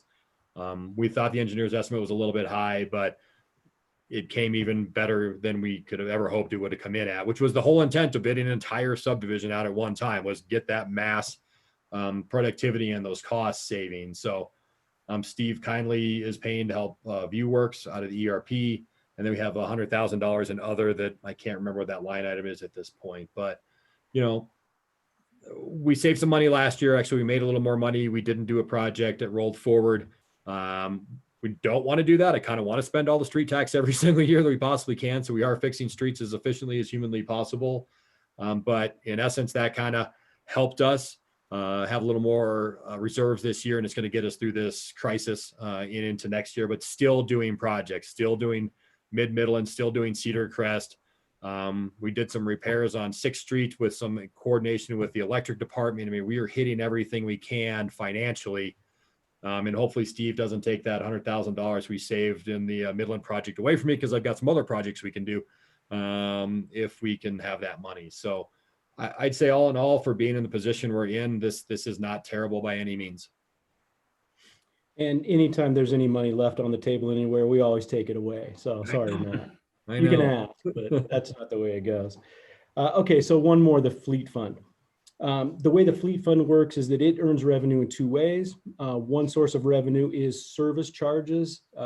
Every time it does an oil change, every time it does any work on any of our vehicles, it bills that back to the particular department or fund that created that expense in the first place.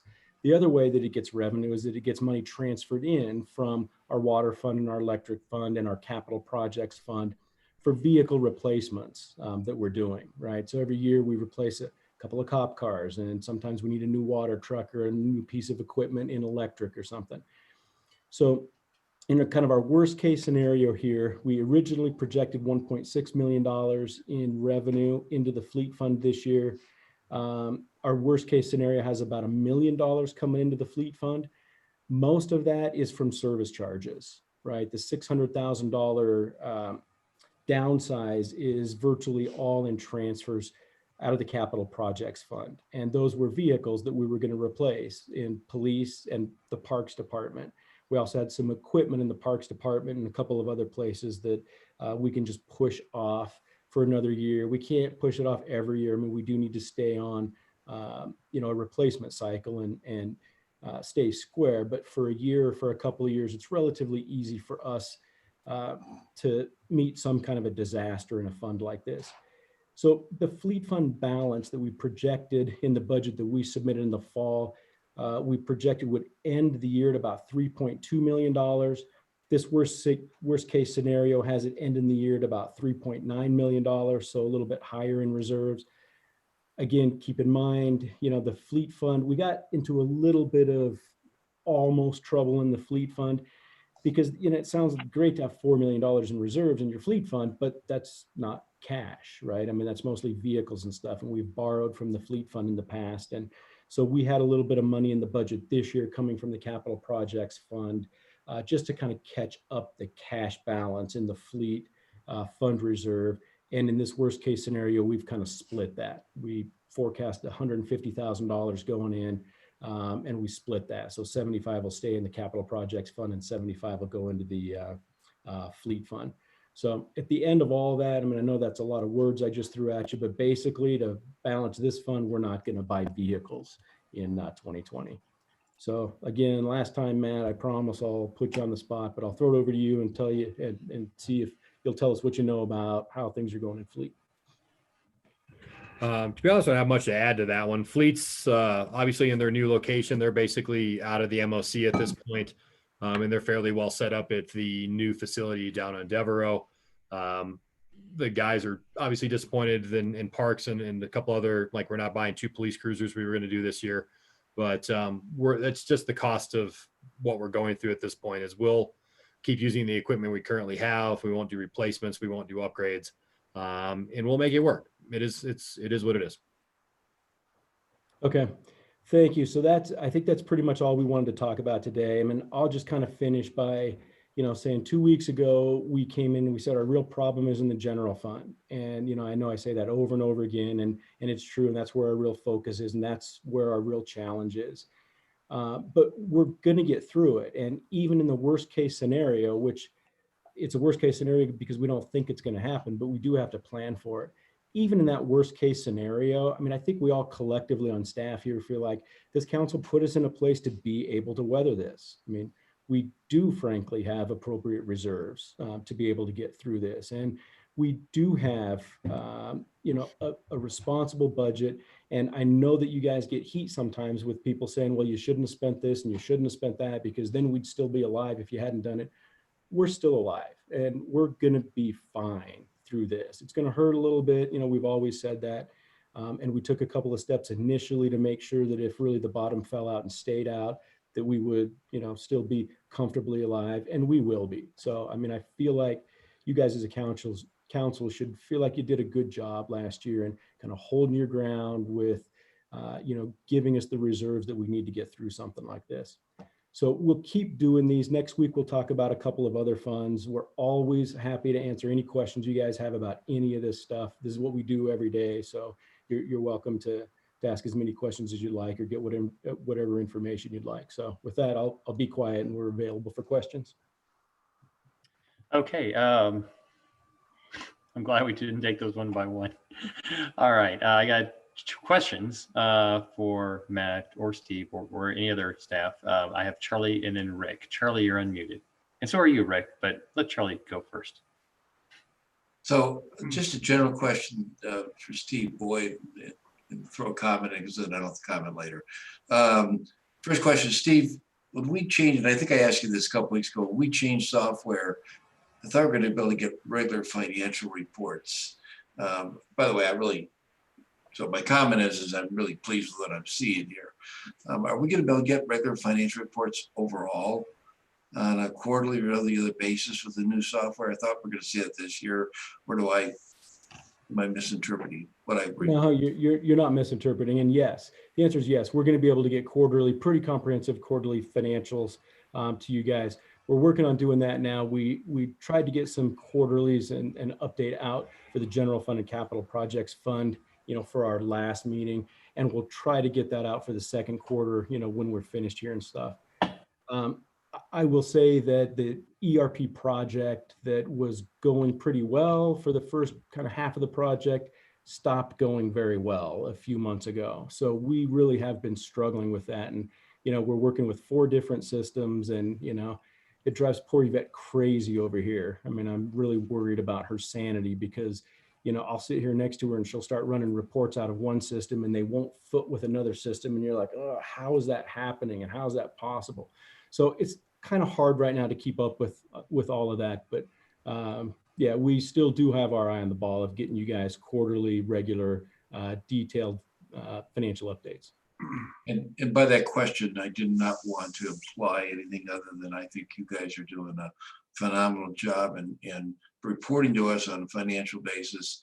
And I know Yvette's on the other side of the attendees, but Yvette and Steve and Matt, I know, and Terry and all and Deborah, all the lead people were relying upon are doing a good job of managing our finances. I just want to make sure we continue to get regular reports. Thank you. Thanks. Rick, you're next, and then Paula follows. So I didn't necessarily have questions. I had some comments, so I can defer those and we can hear Paula's questions, and then maybe if we have time, I could make a few comments. So Appreciate that, Rick. Thank you. Paula, you're unmuted on my end.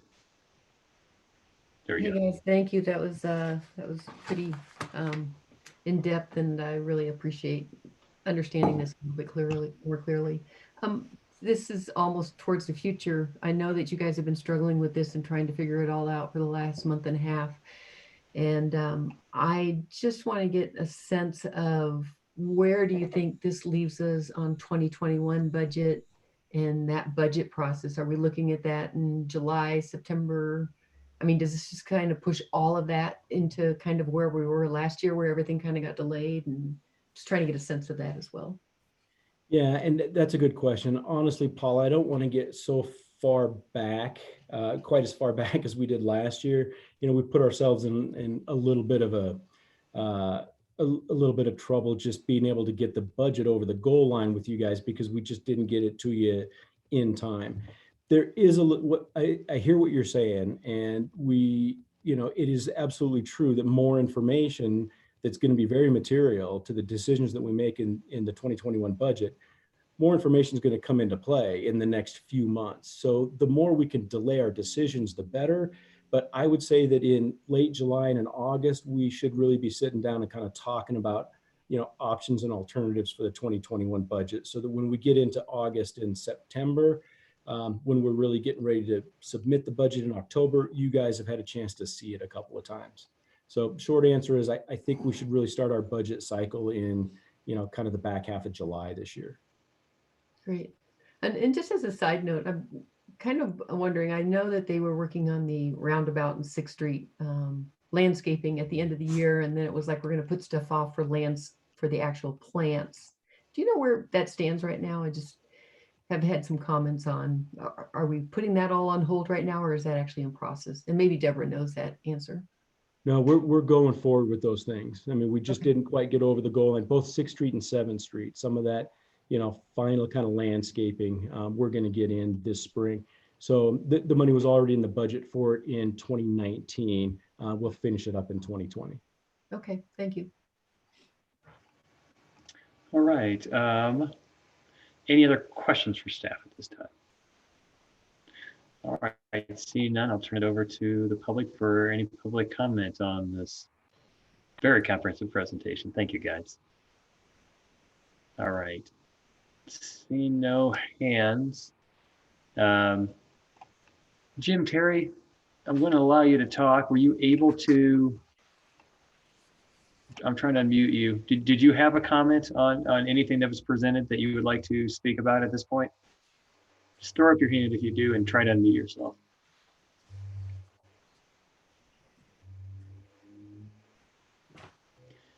All right. Same thing goes. If you do end up having a comment while we're still discussing this, please try to get online. I don't want to miss you if you do have some comments. So I will bring it back for comments and/or motion. And Councilor Voorhees, you're on, brother. Yeah, I would just say you can't listen to a presentation like this and come away thinking that the city doesn't do a lot of strategic management. I know that we heard a little earlier that that probably wasn't the case, but you can't sit through this kind of analysis and say that we're insensitive to budgets and where things go. And I think the other takeaway here, just quickly and hopefully not too gratuitously, is the idea that a street fund is woefully inadequate if we're talking about fixing city streets. And we've also been through previous sessions here where we had to scramble to find $6 million to budget or to balance the budget through the rest of the year. So I think there's an awful lot of good thinking that's going on. I also know that you can't take every penny that you've got and put it in a pot and do nothing but fix streets. I mean, the city budget is a very complicated beast, and we've seen some flavor of that tonight with the different enterprise funds that we have. But going through all of this work, I think is pretty good evidence that, there isn't a big cash pot somewhere that we're sitting on top of. And number two, we're being very diligent about that. So big kudos to city staff for this thinking and putting it together. And July and August will be really critical months for us to really think about where we're going to be in 2021. We may look back on this as the good old days. So thank you, Steve. Thank you, Matt and Deborah, and everybody that's had a hand in this. Thanks, Rick. Paul, your hand's still up. Would you care to speak? No, you had left it up. Oh, okay. You want me to unleft? Nope. No, it's a joint responsibility. Sorry. All right. I don't think we need a motion. I think this was just a presentation. Unless there's some specific item that somebody wants to make motions on, I'm good with saying thank you very much to our staff who put in tons of hours. I don't even know how many hours you probably put in to make this presentation, but thank you. I think it keeps the public informed. So I definitely appreciate that. So thanks, guys. We'll move on to the next agenda item. Resolution 2020-22, resolution of the City Council of the City of Glenwood Springs, discussion. All right, thank you, Mr. Mayor. Recently, Colorado issued emergency regulation 47-302, establishing procedures for licensees, liquor licensees, to seek temporary modifications of their licensed premises, including areas outdoors and contiguous to their current licensed premises. This is something new and different, obviously, that we haven't done previously in the state. We're really encouraged by that. We're really excited about allowing that to happen in our community as restaurants start opening back up so they have expanded seating areas. Obviously, our code doesn't currently permit that because the state regulations didn't previously permit that.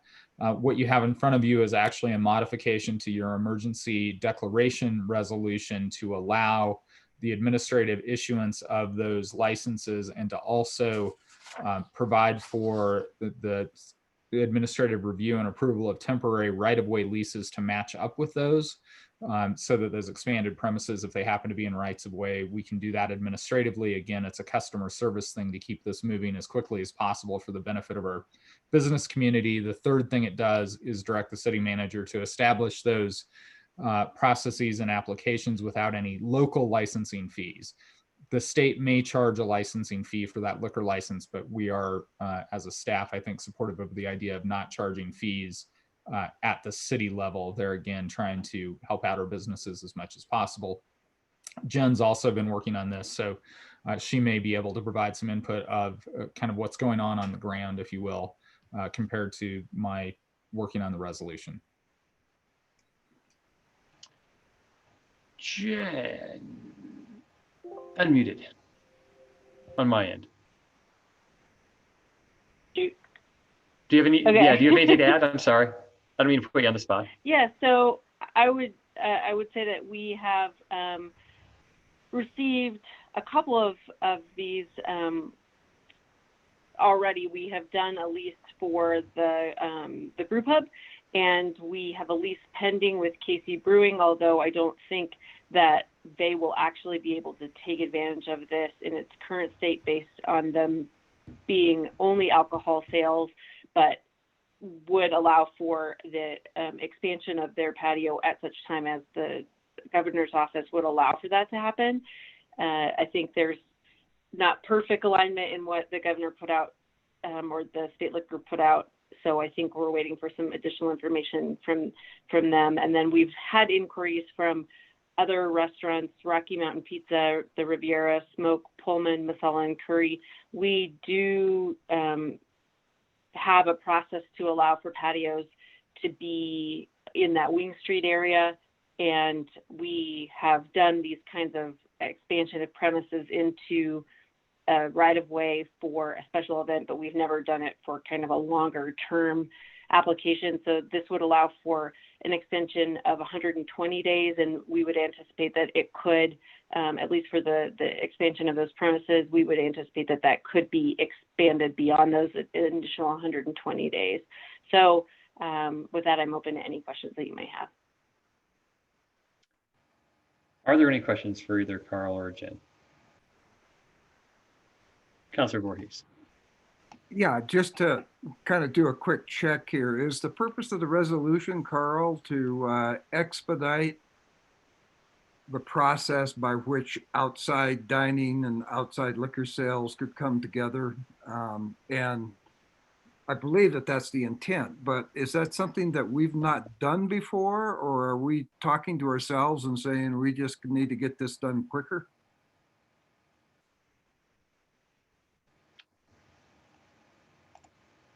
Sorry, Carl. Thank you. This is something that has not been done before in the state. And so the authorization to be able to do it is contained in the emergency regulations that were just recently adopted. Okay. Our intent is to try to support our business community and provide for the quickest turnaround time we possibly can. Our current process would require going to the liquor licensing board. It would go a little bit slower for all of these things. Okay. And our intent is to try to make them, try to make it as easy and as efficient as possible to get these things done, because we obviously recognize that those restaurants, once they're allowed to open up, they're going to need that space more than likely. And so we want to try to facilitate this as much as we possibly can. I will say that there are also regulations out for public comment right now regarding, I think, restaurants and outdoor dining on how, what those regulations might look like, not from the city's standpoint, but from the state guidelines. There's some draft ones out for comment. So yeah, we're just trying to make this, queue ourselves up to be as efficient as possible to help the business community. So a second question for Jen then, as this process sort of unfolds and as restaurants are going through sort of a review period, is there like a timeline that you have in mind? Just kind of curious if, the parking situation, if some people say, well, wait a minute, the restaurant next door is doing this, they're taking away X number of parking spots, that's going to affect my business. And all those discussions are fairly hairy, as I understand. And you take that from a bald man, I know what the hair is all about. Oh, smile, Carl, smile. But, I was just wondering, Jen, if you could talk a little bit about what you see the process of approval and timeline might be. So we've put out the application, and I think a couple of you have received that from me as you've had questions from restaurants. So we do anticipate that these conversations won't be easy. And I know that we, just like we did on 7th Street, where we didn't, there was one restaurant that wanted to see 7th Street close, and there were others that didn't. Yep. We anticipate that there may be those kinds of challenges with taking parking in particular, I think if it's an area that, if it's not immediately downtown and it's an area in a restaurant and they are able to take their own parking and be able to expand, and we can say that there's not a zoning violation if they just can't, they, you know, leave one parking spot or something for pickup, and then they have, you know, people have to walk there or bike there to get to that expanded patio area. I think those conversations will be easier. So we have an application process. We're taking those where we have parking stalls that are in front of businesses. I think we would like to see a coordinated effort. So I have a couple of crazy ideas about how we might accomplish some of those. And I do think that Terry and Gretchen and I have been trying to, and Matt have been trying to coordinate those. We, for example, the one lease where we have done this already in anticipation is at the brew pub, where they would be using their own parking lot, and we would just essentially be closing the alley to allow them to use their own parking lot for the space.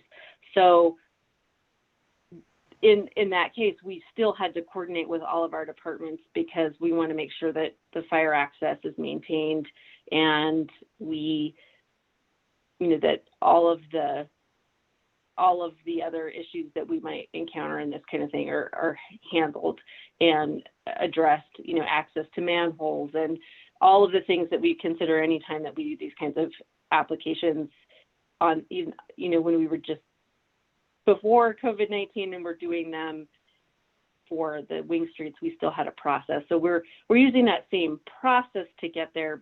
We're just trying to expedite it on some of the other pieces related to using the right-of-way in a creative way, and then also the administrative approval of the liquor license modification application. Well, I just want to thank you for taking it on, Jen. It's a big job. Thanks, Rick. The lawyer hand. And Jen, I will unmute you as soon as I find your name. There's a lot of people on here. Hold on a sec. There you are. I just wanted to thank Gretchen, because Gretchen has really been working on this really hard. So I don't want to, I've been helping to try to coordinate it, but Gretchen has really been doing the hard work. So I really want to say thank you to her. Thank you. Mea culpa. All right. Deborah, you have a comment? I just also wanted to say one of the other things Jen and her team have been working on is how they're going to move the 2-ton planters from underneath the bridge. So I think we're going to try to do that, and I think that'll give us more room for restaurants to expand. So be on the lookout for very large planters moving. All right. Can't we just tip them over and roll them out? No? Okay. All right. Any other questions for staff? All right. Seeing none, I'll throw it to the public for any comments they might have on this topic. All right. Seeing none, I will bring it back to council. Shelley, you're unmuted. Okay. I'd just like to say I really appreciate all the work from staff on this, and I really think this is important to move forward, give our restaurants all the opportunity and assistance we can from the city to help them open up carefully. I think outdoors is, from everything I understand, it could be safer. So this allows them to move forward with opening up in the safest manner possible. So I would like to make a motion that we approve Resolution 2020-22, amending the local disaster declaration to provide for the administration modification of liquor license premises to facilitate outdoor dining within the city's right-of-way. All right, been moved by Shelley. Charlie, I see your hand up. Let me just get a verbal from you because you're already unmuted. I see you as well, Tony. But Charlie, do you have a second? Yeah, I do second. And a comment is that, you know, I think this is going to be a difficult process, as Jen's mentioned, and I think we support the staff in trying to adapt and help the merchants and restaurants out as much as we can in this process. So. All right. Any moved by, excuse me. Sorry, we have a motion and a second. Is there any further comment? All right, seeing none, I will bring it back to, or no, I will not. I will ask Catherine to call a roll call. I'm unmuting everybody, so Catherine, go ahead. We just started having a technical problem. She's trying to connect. Well, I'll tell you what, how about we do what we did before? Everybody raise your hand and say aye if you vote in the affirmative. Aye. Aye. Aye. Any opposed? Give me a thumbs down and a no. Motion carries unanimously. This is great. We don't even need Catherine. I'm kidding. Catherine's fantastic. Catherine. Well, we absolutely need Catherine because most votes don't go that smooth. All right. Let's see. Sorry, I'm scrolling through to find my agenda. There we go. Okay, we are now on, excuse me, 2 hours behind, Mr. Mayor. Just want to point out according to the agenda. We're what? The next item is supposed to be at 7:30, so it's almost 9:30. I just want to point out you're a little behind. I would point out whoever made this agenda was grossly optimistic. Okay, so thank you very much for that point of order, Councilor Willman. Do we have a report from the city manager? I'm going to ask Terry and Brian to give you some good news.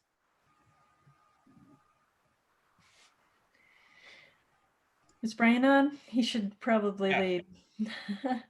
Hi, can you hear me all right? So we're pleased to announce that we will be at substantial completion tomorrow, and we'll be reopening Two Rivers Park and the new boat ramp this Saturday, just in time for Memorial Day weekend. We had 114 calls about the park in the last week. As everyone's watched the project nearing completion, it's been fun to talk with so many of our residents and hear their excitement for the opening. And just to let you know, we have been video documenting the project throughout, and we'll be releasing the video showing the transition of the park here shortly. Matt and Jake and their streets crew gave us a huge assist to finish out the project with striping, but we'll also have a boat ramp attendant on site to assist everyone as they become familiar with the new traffic pattern.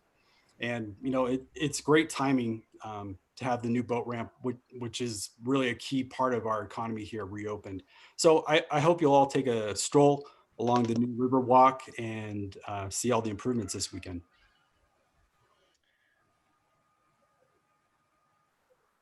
Awesome. I'll make a quick comment on that. I was just over there yesterday, I think, and it is absolutely beautiful. You know, it's spectacular, and tourism, as we know, is such a driver of our economy, and to not create amenities for both of our locals and our visitors, I think is foolhardy. So I'm glad we invested that money. It looks fantastic. It's going to be a great asset to this community going forward. Terry. No, I don't have much to add. I do think that, you know, when we started this project, we talked about improving our boat ramp, and we talked about cleaning up the bank and making it safer for people to get down to the river. And I think we've met both of those goals. I think when the council sees and is able to walk through that project, you all will be very impressed. It's beautiful, and I think it's much safer. And I think that, as Jonathan said, you know, I think that all of our access, you know, both for our families and our locals and our tourists, you know, most of those rocks that, you know, those walls that were constructed, you can step easily through. And I think everyone's going to really enjoy it. All right. Yeah, I'd encourage everybody to get out there and take a gander at it. It's something. Anything else anybody wants to add? Okay. Carl? Hold on. Did I see you shake your head no? That's very difficult because I have to say yes, I shook my head no. I'm being super clear. All right. So, sorry, I'm just flipping back and forth my agendas. Any correspondence incoming and outgoing? I do not have anything. Okay. Unless there's anything else for the good of the order, I'll take a motion to adjourn the meeting. Charlie? I move to adjourn. Do I have a second? It looks like I have a visual second from Paula Stepp to adjourn. All those in favor, please give me a visual thumbs up or raise your hand. Any opposed and wanting to just keep here hanging out? Motion carries unanimously. Have a good night, everybody. Thank you. No. Good night, guys.